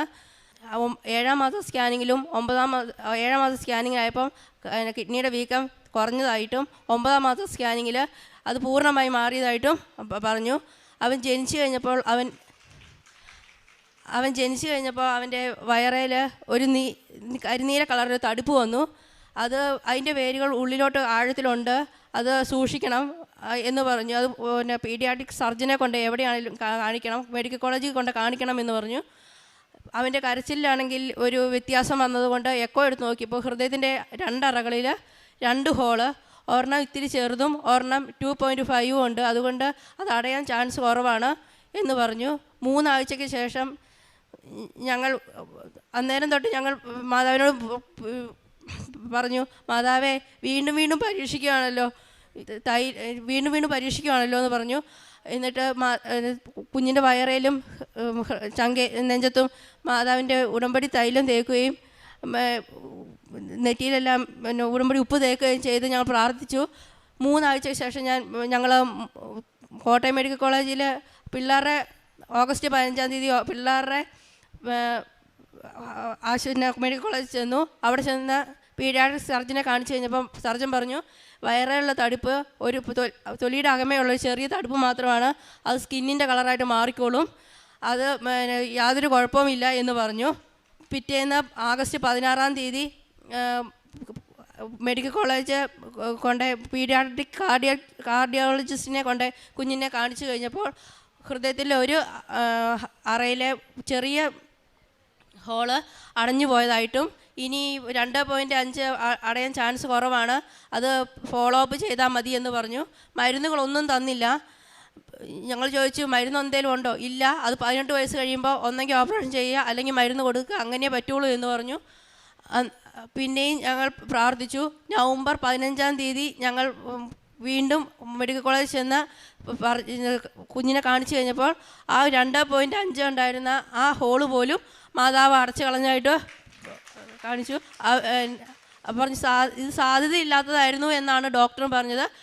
അതും അടച്ച് മാതാവ് തന്നു. ഞങ്ങൾ എന്നും മുടങ്ങാതെ എന്നും കുർബാനയ്ക്ക് പോവുകയും കുമ്പസാരിക്കുകയും ചെയ്തു. മരുന്ന് മേടിക്കാൻ പൈസ ഇല്ലാതെ കഴിയുന്നവർക്ക് ഒരു നേരത്തെ മരുന്ന് മേടിക്കാനുള്ള, ഞങ്ങളെ കൊണ്ടാവുന്ന പോലെ ഒരു നേരത്തെ മരുന്ന് മേടിക്കാനുള്ള പൈസ കൊടുത്തു. വിശക്കുന്നവർക്ക് ഒരു നേരത്തെ ഫുഡ് ഞങ്ങളെ കൊണ്ട് കൊടുക്കാൻ പറ്റുന്നത് ഞങ്ങൾ കൊടുത്തു. ഞങ്ങൾ പത്രം കൊണ്ട് എല്ലാവർക്കും വിതരണം ചെയ്ത്, ഞങ്ങളെ ഹിന്ദുക്കൾക്കാണ് അധികവും വിതരണം ചെയ്തത്. പിന്നെ അനാഥാലയത്തിലേക്ക് ഡ്രസ്സ്, കുഞ്ഞുങ്ങളുടെ ഡ്രസ്സുകളും നല്ല ഡ്രസ്സുകൾ നോക്കിയെടുത്തും. പിന്നെ എവിടുന്നേലും ഡ്രസ്സ് ആരേലും കൊടുക്കാൻ ചുമ്മാ കളയുവാന്ന് പറഞ്ഞാൽ വേണ്ട ചേച്ചി, ഇതിലും കഷ്ടപ്പെട്ട് ജീവിക്കുന്നവരുണ്ട് എന്ന് പറഞ്ഞാൽ ഡ്രസ്സ് അനാഥാലയത്തിലോട്ട് മേടിച്ച് കൊടുക്കുകയും ചെയ്തിട്ടു. അതാണ് ഞങ്ങൾ ചെയ്ത പ്രേക്ഷിത പ്രവർത്തനം. ഞങ്ങൾ എൻ്റെ ഭർത്താവിൻ്റെയും കുഞ്ഞിൻ്റെയും എല്ലാം രോഗവും മാറ്റി തന്ന മാതാവിനും തിരുക്കുമാരനും കോടാനുകോടി നന്ദി. എൻ്റെ പേര് ബിപിൻ മാത്യു. എൻ്റെ ഇടതുകാല് പൂർണ്ണമായും തളർന്നു പോയതായിരുന്നു. ഇപ്പോൾ എനിക്ക് എല്ലാ ജോലിയും ചെയ്യാൻ പറ്റും. ഞാൻ തടിപ്പണി ചെയ്യുന്നുണ്ട്. എനിക്ക് മെയിനായിട്ട് പണി വണ്ടിയുടെ അലൈൻമെൻറ്റ് വർക്കാണ്. ഇപ്പോൾ എനിക്ക് ഇരുന്നേക്കാനും കുത്തിയിരുന്ന് വെയിറ്റ് എടുത്ത് പൊക്കാനും അതൊന്നും സാധിക്കില്ലായിരുന്നു. ഇപ്പോൾ എല്ലാ വർക്കും ചെയ്യുന്നുണ്ട്. ഡ്രൈവ് ചെയ്യുന്നുണ്ട്, കൂലിപ്പണിക്ക് പോകുന്നുണ്ട്, എല്ലാ പണിയും ചെയ്യുന്നുണ്ട്. അമ്മമാതാവിനും തിരുക്കുമാരനും കോടാനുകോടി നന്ദി. അമ്മമാതാവിൻ്റെ പ്രത്യക്ഷണത്തിന് സാക്ഷിയാക്കിയതിന് അമ്മമാതാവിനും തിരുക്കുമാരനും കോടാനുകോടി നന്ദി. പറഞ്ഞാൽ തീരുകയില്ല. സങ്കീർത്തനങ്ങൾ 145, 18, 19 തിരുവചനങ്ങൾ. തന്നെ വിളിച്ചപേക്ഷിക്കുന്നവർക്ക്, ഹൃദയ പരമാർത്ഥതയോടെ വിളിച്ചപേക്ഷിക്കുന്നവർക്ക് കർത്താവ് സമീപസ്ഥനാണ്. തൻ്റെ ഭക്തന്മാരുടെ ആഗ്രഹം അവിടുന്ന് സഫലമാക്കുന്നു. അവിടുന്ന് അവരുടെ നിലവിളി കേട്ട് അവരെ രക്ഷിക്കുന്നു. ജിസ്ന എന്ന ഈ മകളും ജീവിത പങ്കാളി ബിബിനും കുടുംബത്തിൽ ലഭിച്ച വലിയ ദൈവാനുഗ്രഹങ്ങളെ പരിശുദ്ധമ്മയുടെ ശക്തമായ ഇടപെടലിലൂടെ നേർച്ചവസ്തുക്കളുടെ ഉപയോഗത്തിലൂടെ ലഭിച്ച ദൈവാനുഗ്രഹങ്ങളെ അമ്മയുടെ തിരുനടയിൽ സാക്ഷ്യപ്പെടുത്തുകയാണ്. സഹോദരൻ്റെ കാലുകൾക്കുണ്ടായ തളർച്ച, നടുവിനുണ്ടായ പ്രയാസങ്ങൾ, ജോലിയെടുക്കുവാനാവാതെ, നടക്കുവാനാവാതെ, കുനിയുവാനാവാതെ ഏറെ ക്ലേശിച്ച നാളുകളിലാണ് കൃപാസനത്തിൻ്റെ സാക്ഷ്യങ്ങളും ധ്യാനങ്ങളും യൂട്യൂബിൽ വരുന്നത് കണ്ട് ഈ കുടുംബം അമ്മയുടെ തിരുനടയിൽ വന്ന് പ്രാർത്ഥിക്കുവാനായി കൃപാസനത്തിൽ എത്തിച്ചേർന്നതെന്ന് സൂചിപ്പിച്ചു. മരുന്നോ മറ്റു യാതൊരു കാര്യമോ ചെയ്യാതെ അമ്മയുടെ ഉടമ്പടി തൈലവും ഉപ്പും മാത്രം ഉപയോഗിച്ച് സഹോദരൻ അല്പകാലം മുന്നോട്ട് പോയതിലൂടെ കാലുകൾക്ക് ബലം കിട്ടി, ജോലി ചെയ്യുവാൻ ആരോഗ്യം കിട്ടി, കുനിയുന്നതിന് യാതൊരു കുഴപ്പവുമില്ലാത്ത വിധത്തിൽ ശാരീരികമായ മുഴുവൻ തളർച്ചയെയും അമ്മ മാതാവ് മാറ്റിക്കൊടുത്ത് സൗഖ്യപ്പെടുത്തിയതിനെയാണ് ആദ്യം സാക്ഷ്യപ്പെടുത്തിയത്. ഇവർ ഉടമ്പടി എടുക്കുവാൻ ഇവിടെ വരുമ്പോൾ തന്നെ മകളുടെ ഉദരത്തിൽ ഒരു കുഞ്ഞ് ഉരുവായിരുന്നു. പക്ഷേ ഇവരത് അറിയുന്നില്ലായിരുന്നു. എന്നാൽ ഉടമ്പടി എടുത്ത് തിരികെ പോയതിനു ശേഷമാണ് ഉദരത്തിലൊരു 4ാമത്തെ കുഞ്ഞ് ഉരുവായിട്ടുണ്ടെന്ന് കുടുംബം അറിയുന്നത്. ആ നിമിഷം മുതൽ സന്തോഷത്തോടെ അമ്മയുടെ സന്നിധിയിൽ വന്ന് ഉടമ്പടി എടുത്തതിൻ്റെ സന്തോഷത്തോടും പ്രാർത്ഥനയോടും കൂടിയാണ് മുന്നോട്ട് പോയത്. ഉടമ്പടി എടുത്താൽ എല്ലാം അപ്പം തന്നെ ശരിയാകുമെന്നോ, സങ്കടങ്ങൾ വേഗത്തിൽ മാറുമെന്നോ, ഒരു പ്രശ്നവും ജീവിതത്തിൽ വന്നലയ്ക്കത്തില്ലെന്നോ എന്നും അർത്ഥമില്ല. ഈ മകൾ നമ്മോട് പങ്കുവച്ചത് മുഴുവനും ആ ഉടമ്പടി എടുത്ത നാളുകളിൽ തന്നെ ആ കുടുംബം കടന്നുപോയ വലിയ ഞെരുക്കത്തെക്കുറിച്ചാണ്. ഉദരത്തിലുള്ള കുഞ്ഞ് ഓരോ തവണ പരിശോധിക്കുമ്പോഴും കുഞ്ഞിനുണ്ടാവുന്ന ക്ലേശങ്ങളെക്കുറിച്ചാണ് അറിഞ്ഞുകൊണ്ടിരുന്നത്. ആദ്യത്തത് 5-ാം മാസം കിഡ്നിക്കുണ്ടായിരുന്ന വീക്കത്തെക്കുറിച്ചായിരുന്നു. പക്ഷേ അല്പം പോലും ഉടമ്പടി വിശ്വസ്തതയിലെടുക്കുന്നവരുടെ പ്രത്യേകത, ഒരു സങ്കടം വന്നാലോ ഒരു തിരിച്ചടി വന്നാലോ കാര്യങ്ങൾ നേരെ ചൊവ്വേ പോകുന്നില്ലെന്ന് കണ്ടാലോ പരാജയപ്പെടുകയോ വിശ്വാസം കുറയുകയോ മറുത്തു പറഞ്ഞു പോവുകയോ ചെയ്യില്ല. മറിച്ച് കൂടുതൽ ശരണപ്പെട്ടുകൊണ്ട് അമ്മയുടെ കരങ്ങളിലേക്ക് ജീവിതത്തിൻ്റെ വലിയ വിഷയങ്ങളെ ഏൽപ്പിച്ചു കൊടുത്ത് അമ്മയ്ക്കും തിരുക്കുമാരനും ഇതിലിടപെടുവാനും സൗഖ്യപ്പെടുത്തുവാനും ആരോഗ്യം നൽകുവാനും തരുമെന്ന പ്രത്യാശയോടെ ജീവിതം മുന്നോട്ട് കൊണ്ടുപോയിക്കൊണ്ടിരിക്കും. അതാണ് മകൾ സൂചിപ്പിച്ചത്. എൻ്റെ ഉദരത്തിൽ ഞാൻ എന്നും എൻ്റെ ഉദരത്തിലുള്ള കുഞ്ഞിന് വേണ്ടി കുരിശടയാളം വരച്ച് വിശ്വാസ പ്രമാണം ചൊല്ലി തൈലം പൂശി ഞാൻ പ്രാർത്ഥിച്ചു കൊണ്ടിരുന്നു. കാരണം ഡോക്ടറിൻ്റെ ആ നിമിഷങ്ങളിൽ അതിനൊന്നും ചെയ്യുവാനില്ല. മരുന്നുകൊണ്ട് ആ വീക്കം മാറ്റിയെടുക്കുവാൻ കഴിയത്തുമില്ല. ദൈവത്തിന് മാത്രം, ദൈവശക്തിക്ക് മാത്രമേ ഉദരത്തിലുള്ള കുഞ്ഞിൻ്റെ ഏതൊരു കുഴപ്പത്തെയും മാറ്റിത്തരുവാൻ കഴിയൂ എന്ന പൂർണ്ണ ശരണത്തോടു കൂടി എൻ്റെ അമ്മ മാതാവിന് ഞാൻ എൻ്റെ കുഞ്ഞിനെ കൊടുത്തുകൊണ്ടിരുന്നു. 7-ാം മാസത്തെ സ്കാനിങ്ങിൽ അല്പം കുറവുണ്ടെന്ന് പറഞ്ഞു. 9-ാം മാസം ഒട്ടും കുഴപ്പമില്ലെന്ന് പറഞ്ഞു. ഡെലിവറിയിൽ ആരോഗ്യത്തോടു കൂടി കുഞ്ഞിനെ കരങ്ങളിൽ ലഭിക്കുകയും ചെയ്തു. വലിയ സന്തോഷത്തോടെ കുഞ്ഞിനെ കരങ്ങളിൽ ഏന്തുമ്പോൾ അടുത്ത ഇടുത്തി പോലെയാണ് അടുത്ത വിഷയം കേൾക്കുന്നത്. കുഞ്ഞിന് വാൽവിന് 2 ഇടങ്ങളിൽ ദ്വാരമുണ്ട്. ഹാർട്ടിന് 2 ഇടങ്ങളിൽ ദ്വാരമുണ്ട്. അത് ഇപ്പോഴും അധികം ഒന്നും ചെയ്യാനില്ല. അത് 18 വയസ്സ് വരെ കാത്തിരിക്കണം. വീണ്ടും ആദിയുടെ തീക്കനലിൻ്റെ ദിവസങ്ങളിലൂടെയാണ് കുടുംബം കടന്നു പോകുന്നതെന്ന് നമുക്കറിയാം. എങ്കിലും മോള് സുന്ദരമായി തന്നെ സൂചിപ്പിച്ചു, ഒന്നും ഡോക്ടറിനൊന്നും ചെയ്യാനില്ല, തരാൻ മരുന്നൊന്നുമില്ലാത്തപ്പോൾ എനിക്കുള്ളത് അമ്മ കൈമാറിയ ഔഷധങ്ങളാണ്. അത് ഉടമ്പടി തൈലമാണ്. ഞാൻ തൈലം കുഞ്ഞിൻ്റെ ഹൃദയത്തിലെന്നും കുരിശടയാളം വരച്ച് വിശ്വാസ പ്രമാണം ചൊല്ലി പ്രാർത്ഥിച്ചു കൊണ്ടിരുന്നു. 2 മാസത്തിന് ശേഷം ആശുപത്രിയിൽ കൊണ്ടുചെന്ന് കുഞ്ഞിനെ കാണിച്ചു. ഡോക്ടർ പരിശോധിച്ച് പറഞ്ഞു, ഒരു ഹോൾ അടഞ്ഞുപോയി, മറ്റത് വലുതാണ്, അടയത്തില്ല, അതുകൊണ്ട് 18 വയസ്സ് എത്തട്ടെ, അപ്പോൾ നമുക്ക് എന്തെങ്കിലും നോക്കാമെന്ന്. അപ്പോഴും മകളത് 18 വയസ്സ് വരെ കാത്തിരിക്കാനല്ല, സമയച്ചുരുക്കമ്മയുടെ കരങ്ങളിലേക്ക് വിഷയം കൊടുത്തിട്ട് പൂർണ്ണമായ ശരണത്തോടു കൂടി പ്രാർത്ഥിക്കുന്നതിനെയാണ് അടയാളപ്പെടുത്തുന്നത്. മകൾ പറയുന്നുണ്ട്, ഞാൻ അല്പം പോലും മടിയില്ലാതെ എൻ്റെ അമ്മയ്ക്ക് ഇത്രത്തോളം ആക്കാമെങ്കിൽ എൻ്റെ ജീവിത പങ്കാളിക്ക് സൗഖ്യവും എൻ്റെ കുഞ്ഞിൻ്റെ ഹൃദയത്തിൻ്റെ വാൽവിൻ്റെ ഒരു ഹോൾ അടയ്ക്കുവാൻ പറ്റുമെങ്കിൽ അടുത്തതും എത്ര വലുതാണെങ്കിലും അത് അമ്മയ്ക്ക് സാധിക്കുമെന്ന പ്രത്യാശയോടെ ഈശോയുടെ കരങ്ങളിലേക്ക് കൊടുത്തു. വെറുതെ അത് പ്രാർത്ഥിച്ചുകൊണ്ട് ജീവിച്ചുവെന്ന് മാത്രമല്ല, അതിൻ്റെ കാരുണ്യ പ്രവൃത്തികൾ, ഉടമ്പടിയോടുള്ള വിശ്വസ്തതയുള്ള ജീവിതക്രമം അത് മുഴുവനും വാക്കുകളിൽ സൂചിപ്പിക്കുന്നുണ്ട്. എന്തൊക്കെ ചെയ്യാനാകുമോ അതൊക്കെ ചെയ്തു കൊടുത്തുകൊണ്ട് ഉടമ്പടിയെ ഞാൻ ആദരിക്കും, അമ്മ മാതാവിൻ്റെ ഈ വിഷയം അംഗീകരിച്ച് സൗഖ്യപ്പെടുത്തുമെന്ന പ്രത്യാശയിൽ ജീവിച്ചതിനെയാണ് മകൾ സാക്ഷ്യപ്പെടുത്തിയത്. ഡോക്ടർമാർ കഴിഞ്ഞ ദിവസം ചെല്ലുമ്പോൾ അവരോട് വീണ്ടും സാക്ഷ്യപ്പെടുത്തുന്നുണ്ട്, ഹോളൊന്നുമില്ല, പൂർണ്ണ ആരോഗ്യമുണ്ട്, കുഞ്ഞ് ആരോഗ്യത്തോടു കൂടി ഹൃദയാരോഗ്യത്തോടു കൂടി നിങ്ങളുടെ കരങ്ങളിലേക്ക് തിരികെ തരികയാണെന്ന്. പ്രിയമുള്ളവരെ, മരുന്നിന് അസാധ്യമായത്, ഇപ്പോൾ ഒന്നും ചെയ്യാനില്ലാത്തത്, എല്ലാവരും ഇങ്ങനെ അന്താളിച്ച് നോക്കി നിൽക്കുന്ന വിഷയങ്ങളിൽ അമ്മയ്ക്ക് ഇടപെടാനുണ്ട്, ഈശോയ്ക്ക് സൗഖ്യപ്പെടുത്തുവാനുണ്ട്. നമ്മുടെ ജീവിതത്തിന് മേൽ അവിടുത്തേക്ക് എപ്പോഴും അധികാരമുണ്ട്, ശക്തി പ്രയോഗിക്കുവാൻ അവിടുത്തേക്ക് കഴിവുണ്ട്. നാം ശരണപ്പെട്ട് നിലവിളിച്ച് പ്രാർത്ഥിച്ചാൽ ജീവിത വിഷയങ്ങൾ അനുഗ്രഹമാകുന്നത് കാണുവാൻ നമുക്ക് സാധിക്കുകയും ചെയ്യും. ഈ കുടുംബത്തിൽ ലഭിച്ച ഈ അനുഗ്രഹങ്ങൾക്ക് അമ്മ മാതാവിനും തിരുക്കുമാരനും നന്ദി പറഞ്ഞ് കരങ്ങളടിച്ച് സന്തോഷത്തോടെ ഈ സാക്ഷ്യം സമർപ്പിക്കാം. എൻ്റെ പേര് ജിബി ഐസക്ക്. ഞാൻ നിലമ്പൂരിൽ നിന്നാണ് വരുന്നത്. ആദ്യം തന്നെ എൻ്റെ ഈശോയ്ക്കും മാതാവിനും 1000 കോടാനുകോടി നന്ദി പറയുകയാണ്. ഞാനിവിടെ 4ാം തവണയാണ് സാക്ഷ്യപ്പെടുത്തുന്നത്. 2022 മാർച്ചിലാണ് ഞാൻ വന്ന് ഉടമ്പടി എടുക്കുന്നത്. ഇപ്പോഴും ഉടമ്പടി പുതുക്കി ഉടമ്പടിയിലൂടെ തന്നെയാണ് ജീവിക്കുന്നത്. 14 തവണ ഞാൻ ഉടമ്പടി പുതുക്കി, 4ാം തവണയാണ് ഇവിടെ സാക്ഷ്യപ്പെടുത്തുന്നത്. എനിക്ക് എൻ്റെ അമ്മ മാതാവ് ഈശോയിൽ നിന്ന് വാങ്ങിച്ചെന്ന വലിയൊരു അനുഗ്രഹം, വലിയൊരു അത്ഭുതത്തെക്കുറിച്ചാണ് പറയുന്നത്. ഒരു ബാങ്ക് ഫ്രീസായി പോയോ, വലിയൊരു കേസ് നടക്കുന്ന ഒരു ബാങ്ക് ഫ്രീസായി പോയ ആ ബാങ്കിൻ്റെ ഫ്രീസ് ഒഴിവാക്കി എൻ്റെ ക്യാഷ്, എൻ്റെ പണം എനിക്ക് തിരിച്ചു കിട്ടിയ ആ വലിയ ഒരു മഹത്തായ ഒരു അത്ഭുതത്തെക്കുറിച്ച് എൻ്റെ അമ്മയുടെ അടുക്കൽ ഞാൻ വന്ന് ഉടമ്പടി വെച്ച് ആ ഉടമ്പടിയിൽ പറഞ്ഞിരിക്കുന്ന ഉടമ്പടി വസ്തുക്കൾ, അതായത് ഉപ്പ്, ഞാൻ ആ ബാങ്കിൻ്റെ മുന്നിൽ കൊണ്ടുപോയി വിശ്വാസ പ്രമാണം ചൊല്ലി പ്രാർത്ഥിച്ചു. എന്നിട്ട് ഞാൻ മാതാവിൻ്റെ അടുക്കൽ വന്ന് ഉടമ്പടിയിൽ നിയോഗം വെച്ചതിൻ്റെ ഫലമായി എനിക്ക് കിട്ടിയ വലിയൊരു അനുഗ്രഹമാണ് ഞാൻ നിങ്ങളുടെ അടുക്കൽ പങ്കുവയ്ക്കാൻ ആഗ്രഹിക്കുന്നത്. അത് ചുരുക്കി പറയാം, 2025 എല്ലാവർക്കും അറിയപ്പെടുന്ന വലിയൊരു കേസാണ് പാതി വില തട്ടിപ്പ്. അതായത് പകുതി വിലയ്ക്ക് വനിതകൾക്ക് 50% സബ്സിഡിയോട് കൂടിയിട്ട് സ്കൂട്ടർ കൊടുക്കുക. അങ്ങനെ ഒരു പ്രൊജക്റ്റ് ഞാനൊരു അയൽക്കൂട്ടത്തിൽ അംഗമാണ്.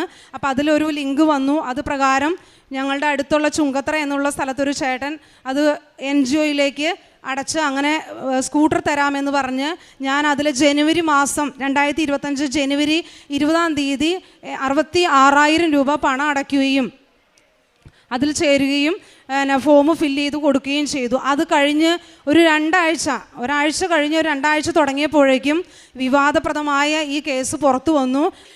തട്ടിപ്പ് നടത്തി, ഇത് വലിയൊരു കള്ള തട്ടിപ്പായിരുന്നു എന്ന് പിന്നീടാണ് ഞാൻ അറിഞ്ഞത്. ഞാൻ അപ്പം തന്നെ ആ ചേട്ടനെ സമീപിച്ചു, എൻ്റെ ക്യാഷ് തിരിച്ചു വരുമോ എന്ന് ചോദിച്ചു. അപ്പോൾ ചേട്ടൻ പറഞ്ഞു, അത് തരാൻ പറ്റില്ല, ബാങ്കിൽ ഇട്ടതല്ലേ, നമ്മളത് NGO എന്നുള്ളൊരു സംഘടനയിലേക്ക് കൊടുക്കും, നമുക്കങ്ങനെ തിരിച്ചു തരാൻ കഴിയില്ല എന്ന് പറഞ്ഞു. അപ്പോൾ ഞാൻ ചേട്ടനോട്, ഞാൻ ഇതുപോലെ ഇവിടെ വന്ന് ഉടമ്പടി പുതുക്കി പോകുന്നൊരു സമയമായിരുന്നു, ഞാൻ അതിൽ നിയോഗം വെച്ചിട്ടുണ്ടായിരുന്നു. അത് തന്നെ ഞാൻ ആ ചേട്ടനോട് പറഞ്ഞു, ഞാൻ കൃപാസന മാതാവിൻ്റെ അടുക്കൽ പോയി ഉടമ്പടിയിൽ വെച്ചിരിക്കുന്ന ഒരു നിയോഗമാണ്, എൻ്റെ ക്യാഷ് ചേട്ടൻ തന്നെ അത് തിരിച്ചു തന്നിരിക്കും, അല്ലെങ്കിൽ എൻ്റെ ദൈവം അത് ചേട്ടനിലൂടെ അല്ലെങ്കിൽ അതിലെ വേണ്ട വ്യക്തികളിലൂടെ എനിക്ക് ആ ക്യാഷ് തിരിച്ചു തന്നിരിക്കും എന്ന് ഞാൻ ആ ചേട്ടന് ഉറപ്പ് നൽകി. ഞാൻ പറഞ്ഞു, ചേട്ടന് വേണ്ടിയും പ്രാർത്ഥിക്കാം, ജാമ്യം കിട്ടാതെ നടക്കുകയായിരുന്നു, ആയിക്കോട്ടെ ഞാൻ ചേട്ടന് വേണ്ടിയും പ്രാർത്ഥിക്കാം, നിയോഗത്തിൽ വെക്കാം എന്ന് പറഞ്ഞു. അപ്പോൾ ചേട്ടൻ എന്നെ അങ്ങനെ കൈയൊഴിഞ്ഞു, പൈസയും തന്നില്ല. ഞാൻ മാതാവിനോട് മുട്ടിപ്പായി പ്രാർത്ഥിച്ചു. അവസാനം ആ കേസ് കോടതിയിലെത്തി, അത് ക്രൈംബ്രാഞ്ച് ഏറ്റെടുത്തു. ഞാൻ എടക്കര സ്റ്റേഷനിൽ പരാതിയൊക്കെ കൊടുത്തു. പക്ഷേ ഞങ്ങൾ 100-200 പേരുണ്ടായിരുന്നു, എല്ലാവരെയും വിളിച്ച് മൊഴിയൊക്കെ എടുത്തു. പക്ഷേ കേസ് അങ്ങനെ വഴിക്ക് നടക്കുന്നു. 1 മാസം കഴിഞ്ഞു, 2 മാസം കഴിഞ്ഞു, ക്രൈംബ്രാഞ്ച് ഏറ്റെടുത്തു. അവസാനം മലപ്പുറത്ത് ക്രൈംബ്രാഞ്ച്, ഓരോ ജില്ലകളിലെ ക്രൈംബ്രാഞ്ചാണ് ആ കേസ് ഏറ്റെടുത്തിരിക്കുന്നത്. അവർ അന്വേഷണം നടത്തുന്നു, മൊഴിയെടുക്കുന്നു. അങ്ങനെ ഞാൻ ആ സാറിനെ, ക്രൈംബ്രാഞ്ചിൻ്റെ മേലുദ്യോഗസ്ഥനെ പോയി കാണുന്നു. ഞാൻ സാറിനോട് പറഞ്ഞു, സാറേ ഞാനിങ്ങനെ ക്യാഷ് ഇട്ട് പോയി, ഒരാഴ്ച കഴിഞ്ഞപ്പോഴേക്കും അത് ഇങ്ങനെ ഇതായി എന്ന് പറഞ്ഞു, അവർ തരുന്നില്ല. അപ്പോൾ അയാൾ പറയുന്നത്, ബാങ്ക് ഫ്രീസായി പോയി, എനിക്ക് ഒന്നും ചെയ്യാൻ കഴിയില്ല, ആ പൈസയെല്ലാം കേസ് നടന്നുകൊണ്ടിരിക്കുകയാണ്, ക്രൈംബ്രാഞ്ച് ഏറ്റെടുത്തതാണ്, അവർ ഫ്രീസാക്കി, ഇനി ഒന്നും ചെയ്യാൻ കഴിയില്ല എന്ന് പറഞ്ഞു. ഞാൻ സാറിനോട് സംസാരിച്ചു, സാറേ എനിക്ക് എന്തെങ്കിലും ആ ഒരു എമൗണ്ട്, ഞാൻ അടച്ച എമൗണ്ട് എനിക്ക് 66,000 രൂപ എനിക്ക് തിരിച്ചു തരണം, അല്ലാതെ എനിക്ക് പറ്റില്ല എന്ന് പറഞ്ഞു. സാറ് പറഞ്ഞു, നമുക്ക് എന്ത് ചെയ്യാം, ബാങ്ക് ഫ്രീസായി കഴിഞ്ഞാൽ ഇത് വലിയൊരു കേരളത്തിലുടനീളം നടക്കുന്ന വലിയൊരു കേസാണ്, ഒന്നും ചെയ്യാൻ കഴിയില്ല എന്ന് പറഞ്ഞു. നമുക്ക് നോക്കാം, ഒന്നും ചെയ്യാൻ ഇപ്പം എനിക്ക് സാധിക്കില്ല എന്ന് പറഞ്ഞു. ഞാൻ അവിടുന്ന് തന്നെ മടങ്ങി നേരെ HDFC ചുങ്കത്തറ ബാങ്കിലേക്കാണ് ഞാൻ ഈ ക്യാഷ് ഇട്ടത്. ഞാൻ അവിടെ പോയി അന്വേഷിച്ചു, ഈ ബാങ്കിൽ എൻ്റെ പൈസ ഉണ്ടോ എന്നറിയാൻ വേണ്ടി. അപ്പോൾ അവരെന്നോട് പറഞ്ഞു, മാഡം അതിനെക്കുറിച്ച് ഒരു കാര്യം നിങ്ങൾക്ക് പറഞ്ഞു തരാൻ കഴിയില്ല, ഇത് ബാങ്ക് ഫ്രീസായി പോയത് വലിയൊരു കേസാണ്, എന്നാണോ ആ കേസ് തീരുന്നത് അന്ന് അതിനെക്കുറിച്ചുള്ള വിവരങ്ങൾ നമുക്ക് പുറത്തു വിടാൻ പറ്റുള്ളൂ എന്ന് പറഞ്ഞു. ഞാൻ പ്രാർത്ഥിച്ചു. ആ ബാങ്കിൻ്റെ മുൻപിൽ എൻ്റെ ഉടമ്പടി ഉപ്പ് ഞാൻ അവിടെ വിതറി വിശ്വാസ പ്രമാണം ചൊല്ലി മാതാവിനോട് ഞാൻ പ്രാർത്ഥിച്ചു, ഇനി ഞാൻ ഇവിടെ വരുന്നത്, ഈ ബാങ്കിൽ വരുന്നത് എൻ്റെ ക്യാഷ് കൊണ്ടുപോകാനായിട്ടായിരിക്കും, അതിന് എൻ്റെ ദൈവം എനിക്ക് അനുമതി തരും, ബാങ്കിൻ്റെ ഫ്രീസ് ഒഴിവാക്കി തരുന്ന ഒരു മാതാവ് എനിക്കുണ്ട്, എൻ്റെ കൃപാസന മാതാവ്, ഞാൻ ഉടമ്പടിയിൽ ജീവിക്കുന്ന ഒരു വ്യക്തിയാണ് എന്ന് പറഞ്ഞ് ഞാൻ പ്രാർത്ഥിച്ച് അവിടുന്ന്, ഞാൻ അവരുടെ മുമ്പിൽ അവരെല്ലാം എന്നെ നോക്കിയിരിക്കുകയാണ്, ഞാൻ അവിടുന്ന് പ്രാർത്ഥിച്ച് ഇറങ്ങിപ്പോന്നു. ഒരു 4 മാസം കഴിഞ്ഞു. ഞാൻ വീണ്ടും പോയി മലപ്പുറം ക്രൈംബ്രാഞ്ച് ഓഫീസിൽ പോയി സാറിനെ കണ്ടു. സാറേ എന്തെങ്കിലും ഒന്ന് ചെയ്യാൻ പറ്റുമോ എന്ന് ചോദിച്ചു. അപ്പോൾ സാറ് പറഞ്ഞു, നോക്കാം, നിങ്ങൾക്ക് ഇത് കോടതിയിലെത്തിയാലാണ് ഞങ്ങൾക്ക് എന്തെങ്കിലും പറ്റുള്ളൂ എന്ന്. അപ്പോൾ രണ്ടാമത് ചെന്നപ്പോൾ ആ വ്യക്തിയുടെ, ആ ഓഫീസറുടെ വായിൽ നിന്ന് അങ്ങനെ ഒരു വാക്ക് വന്നു. ആദ്യം ചെന്നപ്പോൾ പറ്റില്ല എന്ന് പറഞ്ഞതാണ്, ഇത് വലിയൊരു കേസാണ്, ഇത് നടക്കില്ല എന്ന്, ഇത് കഴിയുമ്പോഴേ നിങ്ങൾക്ക് നിങ്ങളുടെ ക്യാഷ് തിരിച്ചു കിട്ടുള്ളൂ എന്ന് പറഞ്ഞ കാര്യം പെട്ടെന്ന് 2ാം തവണ ചെന്നപ്പോൾ പറഞ്ഞു, നോക്കാം, ഞങ്ങളൊരു ഈ കേസെല്ലാം ശരിയാക്കി കോടതിയിൽ ഫയൽ ചെയ്യും, അപ്പം നിങ്ങൾക്ക് വേണമെങ്കിൽ ഒരു കേസ് ഫയൽ ചെയ്യാം, അല്ലാതെ ഞങ്ങൾക്ക് നിവർത്തിയില്ല എന്ന് പറഞ്ഞു. ഞാൻ വീണ്ടും പ്രാർത്ഥിച്ചു, ഞാൻ മടങ്ങിപ്പോന്നു, വീണ്ടും പ്രാർത്ഥിച്ചു മാതാവിനോട്. ഞാൻ പൈസ കൊടുത്ത ആ ചേട്ടനെ വീണ്ടും വിളിച്ചു. ആ ചേട്ടനെ വിളിച്ചപ്പോൾ ആ ചേട്ടൻ എന്നോട് ഒരു ദിവസം പറഞ്ഞു, മോളുടെ 66,000-ൽ 20,000 രൂപ ഞാൻ ചെക്ക് മുഖേന തിരിച്ചു തരാമെന്ന് പറഞ്ഞു. അപ്പോൾ എനിക്ക് മനസ്സിലായി എൻ്റെ മാതാവ് ഇടപെടുന്നുണ്ട്, എൻ്റെ ദൈവം ജീവിക്കുന്ന ജീവനുള്ളൊരു ദൈവം എനിക്ക് വേണ്ടി ഇവിടെ പ്രവർത്തിക്കുന്നുണ്ടെന്ന് ഞാൻ ബോധ്യപ്പെട്ടു. ആ വ്യക്തി അതുവരെ തരില്ല എന്ന് പറഞ്ഞ് പൈസ ഇല്ല, ബാങ്ക് ഫ്രീസായി പോയി എന്നൊക്കെ പറഞ്ഞ വ്യക്തി 20,000 രൂപയുടെ ചെക്ക് എഴുതി എനിക്ക് ഒരു കടയിൽ ഏൽപ്പിച്ചു. ഞാൻ ആ ചേട്ടനോട് പറഞ്ഞു, എനിക്ക് ബാക്കി ക്യാഷും കിട്ടണം, എൻ്റെ മാതാവ് നിങ്ങളെ കൊണ്ട് തരും, അത് നിങ്ങൾ തന്നിരിക്കുമെന്ന് പറഞ്ഞു. അപ്പോൾ ആ സാറ് പറഞ്ഞു, ഒരു പേപ്പറിൽ എഴുതി ബാക്കി പൈസ നിങ്ങളുടെ അക്കൗണ്ടിലാണ്, എൻ്റെ കയ്യിലില്ല, ബാങ്ക് ഫ്രീസ് അവർ ഒഴിവാക്കി തരികയാണെങ്കിൽ എനിക്കൊരു കുഴപ്പമില്ല, ഞാൻ നിങ്ങൾക്ക് തരാം തയ്യാറാണെന്ന് പറഞ്ഞു. ആയിക്കോട്ടെ, എനിക്ക് ആ ലെറ്റർ തരാൻ പറഞ്ഞു. ലെറ്ററും തന്നു. ഞാൻ ഈ ചെക്കും വാങ്ങി എടുത്തു പോന്നു. അത് കഴിഞ്ഞതിന് ശേഷം വീണ്ടും ഞാൻ ക്രൈംബ്രാഞ്ച് ഓഫീസിനെ സമീപിച്ചു. എനിക്കിങ്ങനെ ഒരു ചെക്ക് തന്നു, 20,000 രൂപ തന്നു, ബാക്കി ഒരു പേപ്പറും തന്നിട്ടുണ്ടെന്ന് പറഞ്ഞു. എന്തായാലും ആ ക്രൈംബ്രാഞ്ചിൻ്റെ ഭാഗത്ത് നിന്ന് വീണ്ടും ഒരു നടപടി ഉണ്ടായി. അവർ പറഞ്ഞു, ഞങ്ങൾ കേസെല്ലാം മഞ്ചേരി കോർട്ടിൽ കൊടുക്കാൻ പോവുകയാണ്, നിങ്ങളൊരു വക്കീലിനെ വെച്ച് ജസ്റ്റ് ഒരു കേസ് അപ്ലൈ ചെയ്തോളൂ, നിങ്ങളുടെ ക്യാഷ് ഞാൻ വിടുവിച്ച് തരാമെന്ന് പറഞ്ഞു. എൻ്റെ ദൈവത്തിന് വലിയൊരു 200 പേരിലധികം ഞങ്ങളുടെ നിലമ്പൂർ ഭാഗത്ത് തന്നെ ഓരോ പോലീസ് സ്റ്റേഷനുകളിലും ഇതുപോലെ കേസുകൾ, വലിയൊരു വിവാദപ്രദമായ കേസാണിത്. കേരളത്തിലുടനീളം തിരുവനന്തപുരം മുതൽ അങ്ങേയറ്റം വരെ നടക്കുന്നൊരു വലിയൊരു കേസാണ്. എന്നാൽ ഇത് കോർട്ടിലെത്തി ബാങ്ക് ഫ്രീസായി കഴിഞ്ഞാൽ ഒരു കാരണവശാലും ഇത് ഫ്രീസ് ഒഴിവാവില്ല. ഈ വർഷങ്ങളെടുത്ത് ഇത് തീർന്നതിന് ശേഷമാണ് നമ്മുടെ ക്യാഷ് കിട്ടുള്ളൂ. അത് ഒരു ദിവസമാണെങ്കിലും 2 ദിവസമാണെങ്കിലും. എന്തായാലും എൻ്റെ മാതാവിന് ശക്തിയുണ്ട്. ക്രൈംബ്രാഞ്ച് പറഞ്ഞു, നിങ്ങൾ കേസ് ഫയൽ ചെയ്തോളൂ. എന്നെ ഇങ്ങോട്ട് വിളിച്ചു പറഞ്ഞു. ഞാനൊരു വക്കീലിനെ കണ്ടു, 2,000 രൂപ കൊടുത്തു, വേഗം ഒരു കേസ് ഫയൽ ചെയ്തു. ഒറ്റ തവണ ഒരൊറ്റ സിറ്റിങ്ങിലൂടെ വക്കീൽ ഒരു അത്ഭുതം എന്നോട് പറഞ്ഞത്, നിൻ്റെ മാതാവിൻ്റെ ശക്തിയടി, ഒറ്റ തവണ കൊണ്ട് നീ അത് അവിടെ അവർ വന്നു, അല്ലെങ്കിൽ അങ്ങനെ ഒരു തവണ 2 തവണയും കൊണ്ടൊന്നും അവർ വരില്ല. ആ ക്രൈംബ്രാഞ്ച് ഓഫീസർ അവിടെ വന്നു, സാക്ഷ്യപ്പെടുത്തി, ഇവരുടെ ക്യാഷ് അതിലുണ്ട്, ഒരു കാരണവശാലും അത് പിടിച്ചു വെക്കാൻ പാടില്ല. നേരിട്ട് ബാങ്കിന് കോർട്ട് ഓർഡർ കൊടുത്തു. അവിടെ പറയുന്ന ആ മാത്യു എന്ന് പറയുന്ന ഇടനിലക്കാരൻ്റെ ആവശ്യമില്ല, വേറെ ആരുടെ ഒരു ആവശ്യമില്ല. മാതാവ് ആ വ്യക്തിയിലൂടെ, ആ ക്രൈംബ്രാഞ്ച് ഉദ്യോഗസ്ഥനിലൂടെ നേരിട്ട് കോർട്ട് ഓർഡർ എനിക്ക് ബാങ്കിലേക്ക് തന്നു. ഞാൻ ആ കോർട്ട് ഓർഡറുമായി ഈ കഴിഞ്ഞ മാസം HDFC ബാങ്കിൽ ചെന്നു. രണ്ടാമത് ഞാൻ അന്ന് പറഞ്ഞ് മാതാവിൻ്റെ അടുക്കൽ മാതാവിൻ്റെ ഉടമ്പടി ഉപ്പ് അവിടെ വിതറി പ്രാർത്ഥിച്ചു പോന്നു, ഇനി വരുന്നത് ഞാൻ ക്യാഷ് വാങ്ങാനായിരിക്കുമെന്ന് പറഞ്ഞു. ഞാൻ ചെന്നു, പേപ്പറുമായി ചെന്നപ്പോൾ അവരെന്നെ കണ്ടപ്പോൾ വീണ്ടും അത്ഭുതപ്പെട്ടു. എന്താ മാഡം എന്ന് ചോദിച്ചു. അപ്പോൾ ഞാൻ പറഞ്ഞു, എൻ്റെ ക്യാഷ് കോർട്ടിൻ്റെ ഓർഡറുണ്ട്, എൻ്റെ മാതാവ് എനിക്കത് അത്ഭുതം പ്രവർത്തിച്ചു തന്നു, ഇതാ എൻ്റെ കയ്യിലിരിക്കുന്ന കോർട്ട് ഓർഡറാണ്, എൻ്റെ ക്യാഷ് എനിക്ക് തിരിച്ചു തരണമെന്ന് പറഞ്ഞു. അവർ വേഗം ഇരിക്കാൻ പറഞ്ഞു. അതുവരെ എന്നോട് പറഞ്ഞ് എന്നെ പുറത്താക്കിയ എന്നോട് ഇരിക്കാൻ പറഞ്ഞു. എനിക്കത് വാങ്ങി വെച്ചു, നിങ്ങളുടെ അക്കൗണ്ടിലേക്ക് ക്യാഷ് തരാമെന്ന് പറഞ്ഞു. 2 ദിവസത്തിനുള്ളിൽ ആ ക്യാഷ് എനിക്ക് തിരിച്ചു തന്നു. ഇതെല്ലാം ദൈവത്തിൻ്റെ മഹത്വം, എൻ്റെ ദൈവത്തിൻ്റെ ശക്തി, പരിശുദ്ധ അമ്മയിലൂടെ ഈ മഹത്വം, ഈ പരിശുദ്ധമായ ആലയത്തിൽ ഈ കൃപാസനം എന്ന് പറയുന്നത് തന്നെ ഈശോയെ മഹത്വപ്പെടുത്താനുള്ള, ഈശോയെ ശക്തിപ്പെടുത്താനുള്ള, ഈശോയുടെ വചനങ്ങൾ മറ്റുള്ളവർക്ക് പങ്കുവയ്ക്കുവാനുള്ള, നമ്മുടെ അത്ഭുത സാക്ഷ്യങ്ങൾ മറ്റുള്ളവരെ അറിയിക്കുവാനുള്ള ഒരു വേദിയാണ്. അത് പരിശുദ്ധമായി ജോസഫ് അച്ഛനിലൂടെ നമുക്ക് ഓരോരുത്തരിലേക്കും പങ്കുവെച്ച് തരികയാണ്. അച്ഛന് വേണ്ടി ഞാൻ ഇവിടെ സന്യസ്തരായ ഓരോരുത്തർക്കും വേണ്ടി പ്രത്യേകം പ്രാർത്ഥിക്കുകയാണ്. ആയുസ്സും ആരോഗ്യവും കൊടുക്കട്ടെ, അനേകായിരങ്ങളിലേക്ക് ഈ കൃപാസനത്തിൻ്റെ ശക്തി വളരട്ടെ എന്ന് പ്രാർത്ഥിക്കുകയാണ്. ഞാൻ മാതാവിൻ്റെ ഒരു കാർഡ് അടിച്ച്, പ്രത്യക്ഷീകരണ പ്രാർത്ഥനയുടെ ഒരു കാർഡ് അടിച്ച് പ്രേക്ഷിത പ്രവർത്തനം നടത്തുമായിരുന്നു. ഞാൻ സൺഡേ സ്കൂളിലെ ഒരു അധ്യാപികയാണ്. എൻ്റെ കുഞ്ഞുങ്ങളെ സൺഡേ സ്കൂൾ പഠിപ്പിക്കും.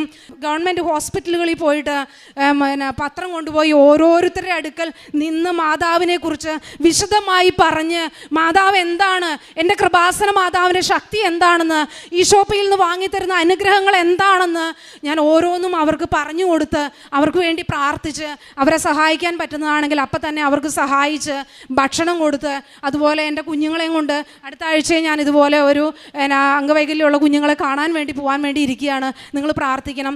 അവരും അറിയണം, നമ്മുടെ സൺഡേ സ്കൂൾ മക്കളും അറിയണം, ഇതുപോലെ കുഞ്ഞുങ്ങളെ, ഇതുപോലെ നമ്മൾക്കെല്ലാം അനുഗ്രഹം കിട്ടി, നമ്മുടെ കുഞ്ഞുങ്ങൾ പല വിഷമതകളിലൂടെ കടന്നു പോകുന്ന കുഞ്ഞുങ്ങളെ നമ്മൾ കാണിച്ചു കൊടുക്കണം. ദൈവത്തിൻ്റെ മഹത്വം എന്താണെന്ന് അവരെ പഠിപ്പിക്കണം. ആ ഈശോയ്ക്കും എൻ്റെ പൊന്നു തമ്പുരാനും എൻ്റെ പരിശുദ്ധ മാതാവിനും 1000 കോടാനുകോടി നന്ദി പറയുകയാണ്. സങ്കീർത്തനങ്ങൾ 145:14. കർത്താവ് വീഴുന്നവരെ താങ്ങുന്നു, നിലം പറ്റിയവരെ എഴുന്നേൽപ്പിക്കുന്നു. ജിബി ഐസക് എന്ന ഈ മകളുടെ ശക്തമായ സാക്ഷ്യം നാം കേട്ടത് ഒരു വാഹനത്തിന് വേണ്ടി പണം കൊടുത്ത് പണം മുഴുവൻ നഷ്ടപ്പെട്ട് അത് തിരിച്ചു കിട്ടാനാവാത്ത വിധം വലിയ കേസായി കേരളത്തിൽ ഇന്ന് നിലനിൽക്കുമ്പോൾ അമ്മയുടെ വലിയ സംരക്ഷണയിൽ അത് നിയോഗം എഴുതി സമർപ്പിക്കുകയും ഓരോ ഓഫീസറെയും കാണുമ്പോൾ ഉടമ്പടി ഉപ്പ് വിതറി വിശ്വാസ പ്രമാണം ചൊല്ലി അമ്മയുടെ സംരക്ഷണയിൽ ആ നിയോഗത്തെ ഏൽപ്പിച്ചു കൊടുത്ത് പണം തിരികെ കിട്ടുന്നതിന് വേണ്ടി മകൾ നടത്തിയ പരിശ്രമമാണ്. സാധാരണഗതിയിൽ തിരികെ കിട്ടാത്ത ഒരു പണം കോടതി വ്യവഹാരത്തിൽ നിൽക്കുന്ന ഒരു വിഷയം അമ്മയുടെ പ്രത്യേകമായ ഇടപെടലിൽ, മകളുടെ ശക്തമായ പ്രാർത്ഥനയിൽ, സമയോചിതമായ ചില നീക്കങ്ങളിലൂടെ അമ്മ മാതാവ് മകൾക്കത് പൂർണ്ണമായി തിരികെ നൽകിയതിൻ്റെ സാക്ഷ്യമാണ് ഈ അൾത്താരയിൽ പങ്കുവച്ചത്. മകൾ പറഞ്ഞതുപോലെ തന്നെ അത് നമുക്ക് സ്വയമേവ നേടുവാൻ പ്രയാസമുള്ളതാണ്, അസാധ്യമാണ്. ദൈവത്തിന് ഒന്നും അസാധ്യമല്ല. ദൈവകൃപയാലും മാതാവിൻ്റെ ശക്തമായ സംരക്ഷണയാലും നേർച്ച വസ്തുക്കളുടെ സ്ഥിരതയുള്ള ഉപയോഗത്താലും എല്ലാ കെട്ടുകളും പൊട്ടിച്ച് തടസ്സങ്ങൾ നീക്കി ആ കർക്കശമുള്ള മനസ്സുകളെ അലിയിപ്പിച്ച് മകൾക്ക് അനുകൂലമായി തീരുമാനമെടുത്തുകൊണ്ട് ആ പണം കൈമാറി കിട്ടിയതിൻ്റെ സന്തോഷവും ദൈവസന്നിധിയിലെ സ്നേഹവുമാണ് ഈ സാക്ഷ്യത്തിലൂടെ പങ്കുവച്ചത്. ഈ മകൾക്ക് ലഭിച്ച ഈ അനുഗ്രഹത്തിന് അമ്മ മാതാവിനും തിരുക്കുമാരനും നന്ദി പറഞ്ഞുകൊണ്ട് പരിശുദ്ധ ദൈവമാതാവിനും എൻ്റെ ദൈവകുമാരനും 1000 നന്ദി. എൻ്റെ പേര് ജൂബി വീനസ്. ഞാൻ നോർത്ത് ചാലക്കുടി ഇടവകയിൽ നിന്നാണ് വരുന്നത്. ഇതെൻ്റെ അമ്മ, ഇത് മകള്. ഞാൻ 2/1/2020 ആദ്യമായിട്ട് ഉടമ്പടി എടുക്കുന്നത്. കൃപാസനത്തെക്കുറിച്ചും ഉടമ്പടിയെക്കുറിച്ചും ഞാൻ അറിയുന്നത് എൻ്റെ മകള് ചെറുതിലെ എന്നും വയ്യായികളായിരുന്നു. ഹോസ്പിറ്റലുകളിൽ മാറി മാറി അഡ്മിറ്റ് ആവുമായിരുന്നു. അങ്ങനെ എറണാകുളം PVS ആശുപത്രിയിൽ കിടക്കുമ്പോഴാണ് ആദ്യമായിട്ട് എനിക്കൊരു കൃപാസനം ഉടമ്പടി പത്രം എൻ്റെ കയ്യിൽ കിട്ടുന്നത്. അന്നാണ് ഞാൻ ആദ്യമായിട്ട് എൻ്റെ മാതാവിനെ കൂടുതൽ അടുത്തറിയുന്നത്. എനിക്കറിയാം, ഞാൻ പണ്ടേ മാതാവിൻ്റെ ഒരു ഭക്ത തന്നെയാണ്. പണ്ട് ഞാൻ ഗൾഫിൽ ജോലി ചെയ്തിരുന്ന സമയത്ത് മാതാവിൻ്റെ പെന്തക്കുസ്ത ഒരു അനുഭവത്തിലേക്ക്, പെന്തക്കുസ്താക്കാരുടെ ഒരു പ്രാർത്ഥനയിലേക്ക് വിളിച്ചപ്പോഴൊക്കെ മാതാവ് എന്നെ തട്ടി അതിൽ നിന്ന് മാറ്റി എന്നെ ദൈവത്തിലേക്ക് കൂടുതൽ അടുപ്പിച്ച്, ഞാൻ മാതാവായിട്ട് മുമ്പേ ഭക്തിയിലായിരുന്നു. അതിനുശേഷമാണ് ഞാൻ ഈ ഉടമ്പടിയെക്കുറിച്ച് കേൾക്കുന്നതും ഉടമ്പടി ആദ്യമായിട്ട് എടുക്കുന്നതും. അന്ന് ഉടമ്പടി എടുത്ത സമയം കൊറോണയുടെ ടൈമായിരുന്നു. അന്ന് എനിക്ക് നന്നായിട്ട് അതിൽ നിൽക്കാൻ പറ്റിയില്ല. ആ 3 മാസത്തോടു കൂടി അന്ന് എൻ്റെ ഉടമ്പടി കട്ടായിപ്പോയിരുന്നു. ആ സമയത്താണ് എൻ്റെ അമ്മയുടെ വായിൽ ഒരു മുഴ പോലെ ഒരു തടിപ്പ്, അത് ഒരു 3-4 വർഷമായിട്ട് തന്നെ ഉണ്ടായ ഒരു സംഭവമാണ്. പക്ഷേ അത് അമ്മയ്ക്ക് ആദ്യമൊന്നും ബുദ്ധിമുട്ടുണ്ടായിരുന്നില്ല. പിന്നെ കുറേ കഴിഞ്ഞപ്പോൾ അത് ഇത്തിരി വളരാൻ തുടങ്ങി. പിന്നെ വേദനയും ബുദ്ധിമുട്ടായപ്പോഴാണ് അമ്മ ഞങ്ങളോട് പറയുന്നത്. അപ്പം ഞങ്ങൾ നോക്കുമ്പോൾ അതൊരു വിരലിൻ്റെ പോലെ പൊങ്ങി വരികയാണ്. നല്ല പെയിനുണ്ടായി. അപ്പം ഞങ്ങൾ വിചാരിച്ചത് എന്താണെന്ന് പെട്ടെന്ന് കേട്ടപ്പോൾ പെട്ടെന്ന് പേടി തോന്നി. ആശുപത്രിയിൽ കൊണ്ടുപോയി ചെക്ക് ചെയ്യണം, ഇനി വല്ല ക്യാൻസറിൻ്റെ ആണോ അങ്ങനെയുള്ള ചിന്തകളായി. പെട്ടെന്ന് ഡോക്ടറെ കാണിക്കണം എന്നൊക്കെ വെച്ച് ഞങ്ങൾ ടെൻഷൻ അടിച്ചിരിക്കുമ്പോൾ ഉടമ്പടി തൈലമെടുത്ത് ഞങ്ങൾ തേച്ചു. അന്ന് ഞാൻ ഉടമ്പടിയിലായിരിക്കുന്ന സമയമാണ്. ഉടമ്പടി തൈലമെടുത്ത് തേച്ചു. അന്നൊരു ക്രിസ്മസ് ദിവസമായിരുന്നു. എൻ്റെ അമ്മ ഉറങ്ങി എഴുന്നേറ്റപ്പോൾ മമ്മിക്ക് ഏത് നേരം നാവുകൊണ്ട് തൊട്ട് നോക്കുന്ന ഒരു ശീലമുണ്ട്. ഉറങ്ങി എണീറ്റപ്പോൾ തന്നെ മമ്മി നാവുകൊണ്ട് തൊട്ട് നോക്കിയപ്പോൾ തന്നെ ജൂബിയുടെ മോളെ ഇങ്ങോട്ട് വന്നേടി എന്ന് പറഞ്ഞു. നോക്കി കഴിഞ്ഞപ്പോൾ അവിടെ അങ്ങനെ ഒരു പാട് പോലും ഇല്ല. പാടെന്ന് വെച്ചാൽ ഒട്ടുമില്ല, അവിടെ ഉണ്ടായിരുന്നെന്ന് തോന്നണേ ഇല്ലാത്ത തരത്തിൽ അത് മാഞ്ഞുപോയി. ഇത് ദൈവകുമാരനും പരിശുദ്ധ അമ്മയ്ക്കും 1000 നന്ദിയോടെ ഞാൻ സമർപ്പിക്കുന്നു. പിന്നെ എനിക്ക് അലർജിയുടെ തുമ്മൽ, ഏത് സമയവും തുമ്മലായിരുന്നു. പല ഡോക്ടർമാരെയും കണ്ടു. തുമ്മിക്കഴിഞ്ഞാൽ നിർത്തില്ല, കണ്ടിന്യൂസ് ആയിട്ടുള്ള തുമ്മലാണ്. അത് പല ഡോക്ടർമാരെ കണ്ട് മരുന്ന് കഴിച്ചു ഒന്നും മാറാതെ നിൽക്കുന്നതാണ്. ഞാൻ ഉടമ്പടി തൈലം സ്ഥിരമായി തേച്ചതിൻ്റെ ഫലമായിട്ട് എൻ്റെ തുമ്മൽ മാറി. ഞാൻ പിന്നീട് ഇപ്പോൾ ഉടമ്പടി പുതുക്കുന്നത് 2024 വീണ്ടും പുതുക്കുന്നത്. ഡിസംബറിലാണ് ഞാൻ പുതുക്കുന്നത്.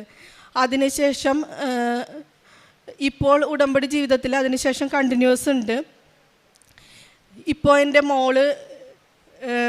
മോൾക്ക് ഞാനൊരു 6ാം ക്ലാസ് വരെ അവളെ ഞാൻ കണ്ടിന്യൂസ് പഠിപ്പിക്കുകയായിരുന്നു.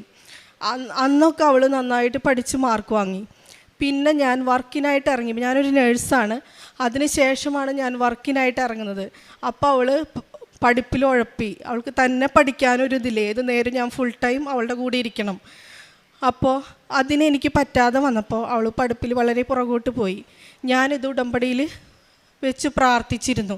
അതിൻ്റെ ഫലമായിട്ട് ഇവൾ ഇപ്പോൾ മാതാവിൻ്റെ അനുഗ്രഹത്തിൽ കൂടുതൽ തന്നെ പഠിക്കാനുള്ളൊരു കൃപ അവൾക്ക് ലഭിച്ചു. മാത്സിൽ വളരെ വീക്കായിരുന്നു. ഇപ്പം തന്നെ അവൾ റെഫർ ചെയ്ത് നോക്കി പഠിക്കാനുള്ളൊരു കൃപയ്ക്ക് ഇപ്പോൾ അവൾക്ക് ലഭിച്ചു.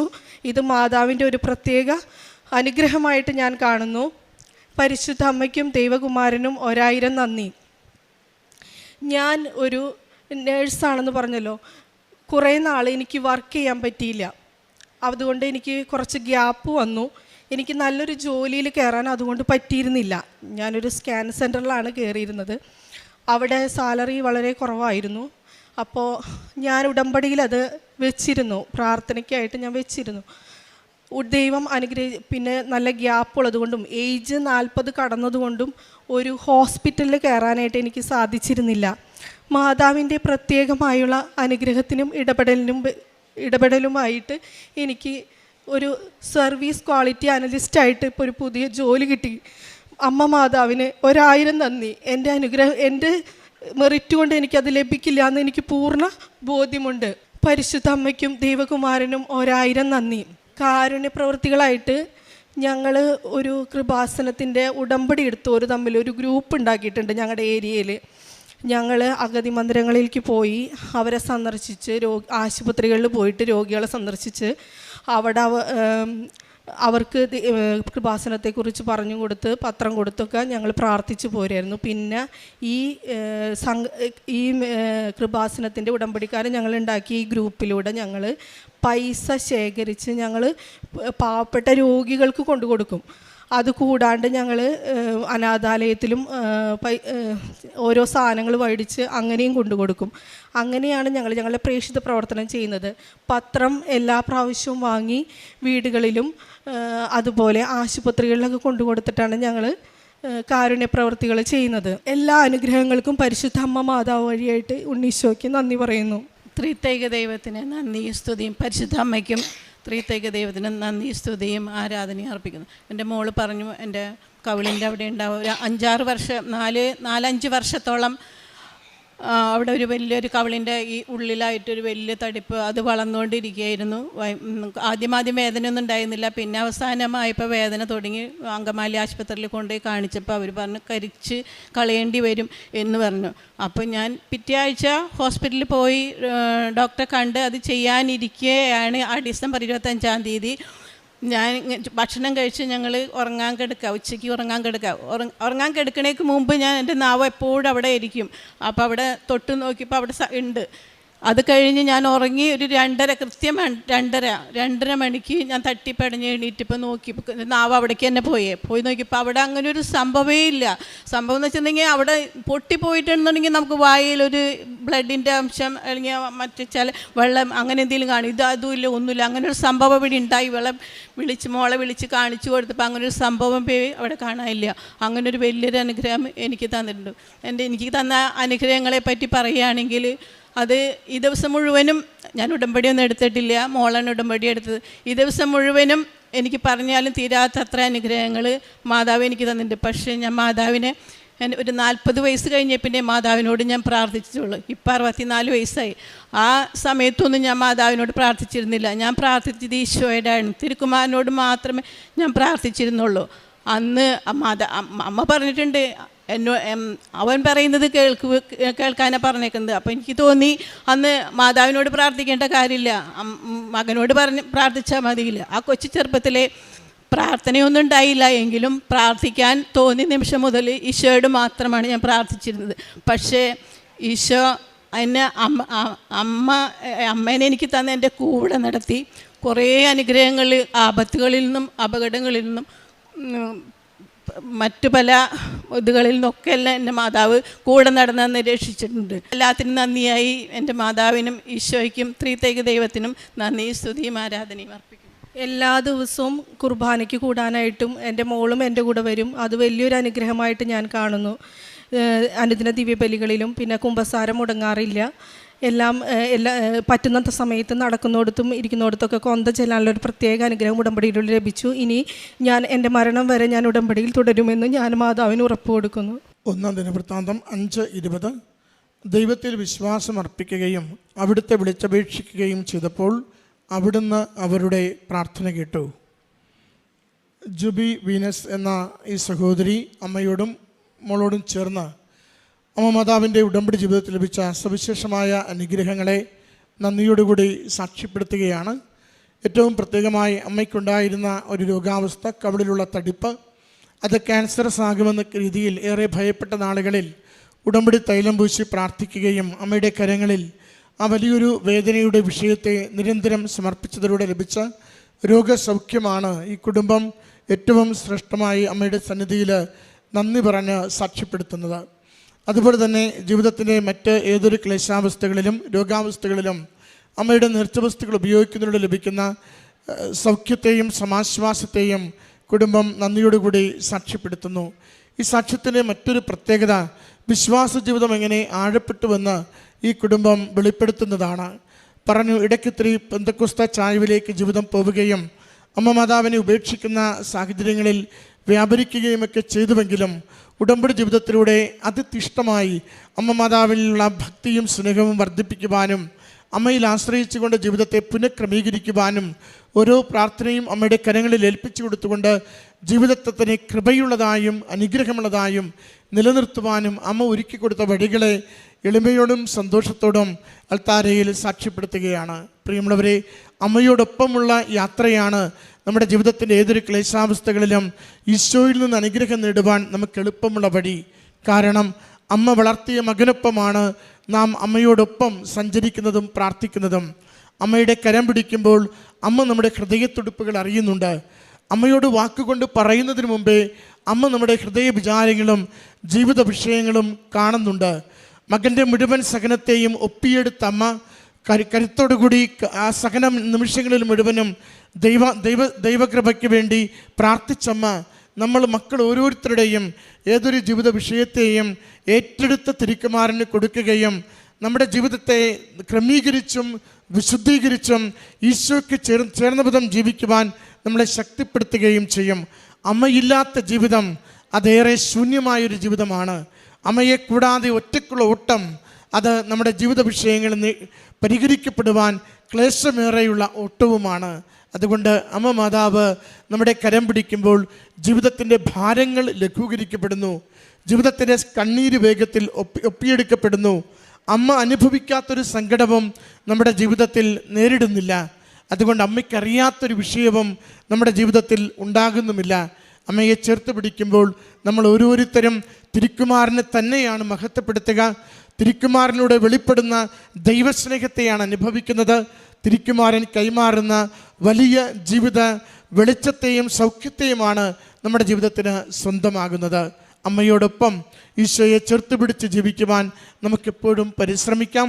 ഈ കുടുംബത്തിൽ ലഭിച്ച എല്ലാ അനുഗ്രഹങ്ങൾക്കും അമ്മ മാതാവിനും തിരുക്കുമാരനും നന്ദി പറഞ്ഞുകൊണ്ട് കരങ്ങളടിച്ച് ഈ സാക്ഷ്യം. ലോർഡ്, എൻ്റെ പേര് സൗമ്യ, ഇതെൻ്റെ ഹസ്ബൻഡ്, കുഞ്ഞുങ്ങൾ.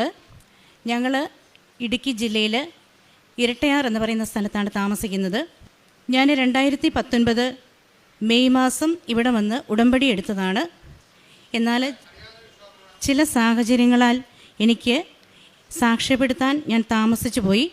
അതിന് ഞാൻ ആദ്യമേ തന്നെ പരിശുദ്ധ അമ്മയോട് മാപ്പ് ചോദിക്കുന്നു. ഞങ്ങളുടെ വിവാഹം കഴിഞ്ഞത് 2011 ജനുവരി മാസമായിരുന്നു.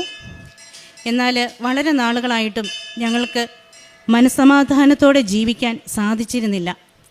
ഒരിക്കലും ഒന്നിച്ച് താമസിക്കാനും സാധിച്ചിരുന്നില്ല.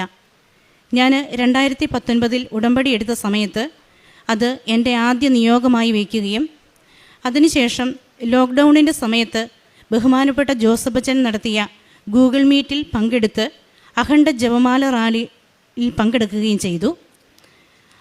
ആ പ്രാർത്ഥന കഴിഞ്ഞ് ഒരു 2 മണിക്കൂറിന് ശേഷം എൻ്റെ ജീവിത പങ്കാളി എന്നെ വിളിച്ച് എന്നോട് പറയുകയാണ്, നമ്മൾക്ക് വേറൊരു വീട് വാടകയ്ക്കെടുത്ത് മാറി താമസിക്കാം എന്ന് പറഞ്ഞു.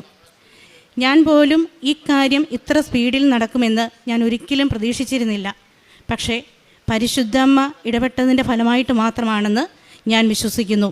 കാരണം ഇതിനു മുൻപും ഈ ഒരു കാര്യത്തിന് ഒരു പരിഹാരം ഉണ്ടാകുവാൻ വേണ്ടി ഞാൻ വളരെയധികം ധ്യാന കേന്ദ്രങ്ങളെയൊക്കെ സമീപിച്ചിട്ടുണ്ടായിരുന്നു, വളരെയധികം പ്രാർത്ഥനകൾ ചെയ്യുന്നുണ്ടായിരുന്നു.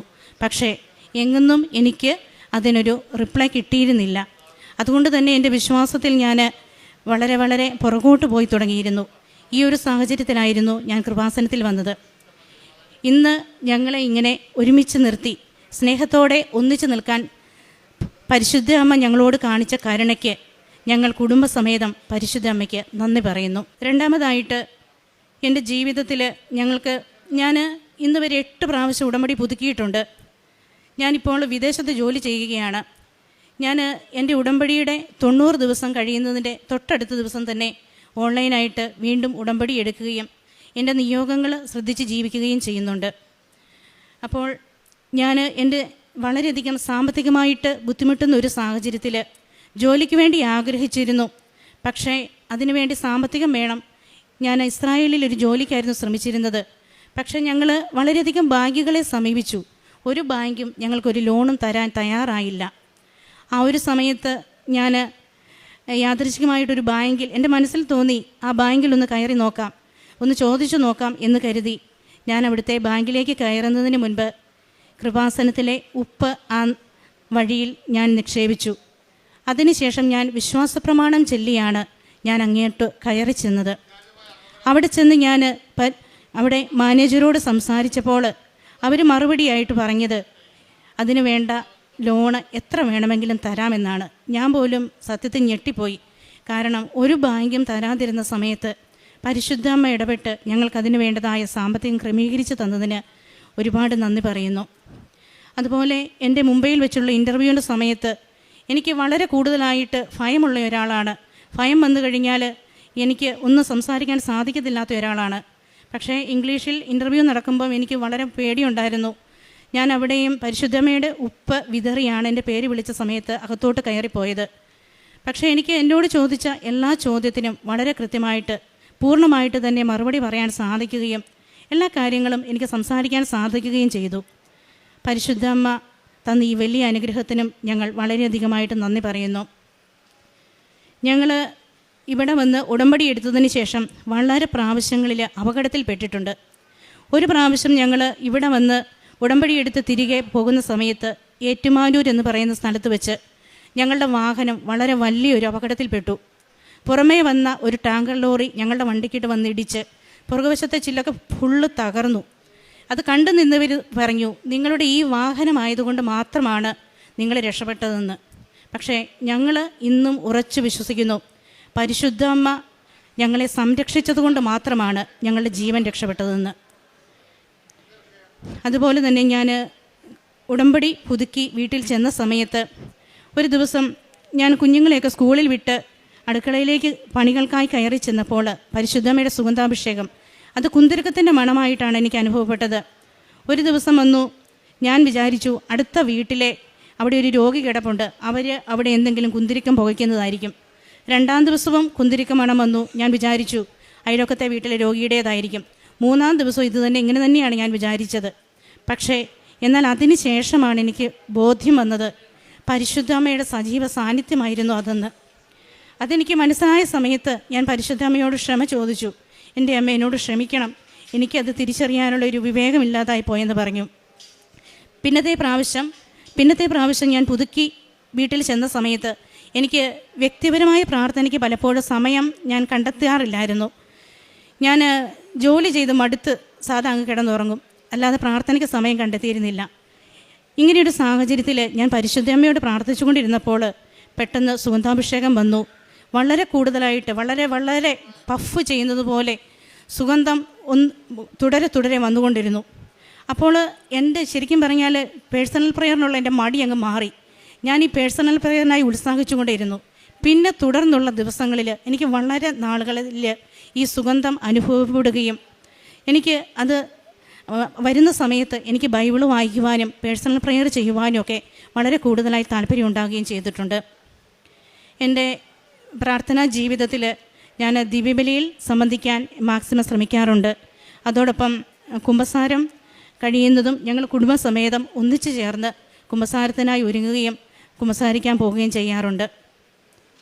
ഇത്രയുമാണ് എൻ്റെ സാക്ഷ്യങ്ങൾ. എനിക്കും എൻ്റെ കുടുംബത്തിനും തന്ന ഇത്ര വലിയ അനുഗ്രഹത്തിന് പരിശുദ്ധ അമ്മയ്ക്ക് ഒരുപാട് നന്ദി.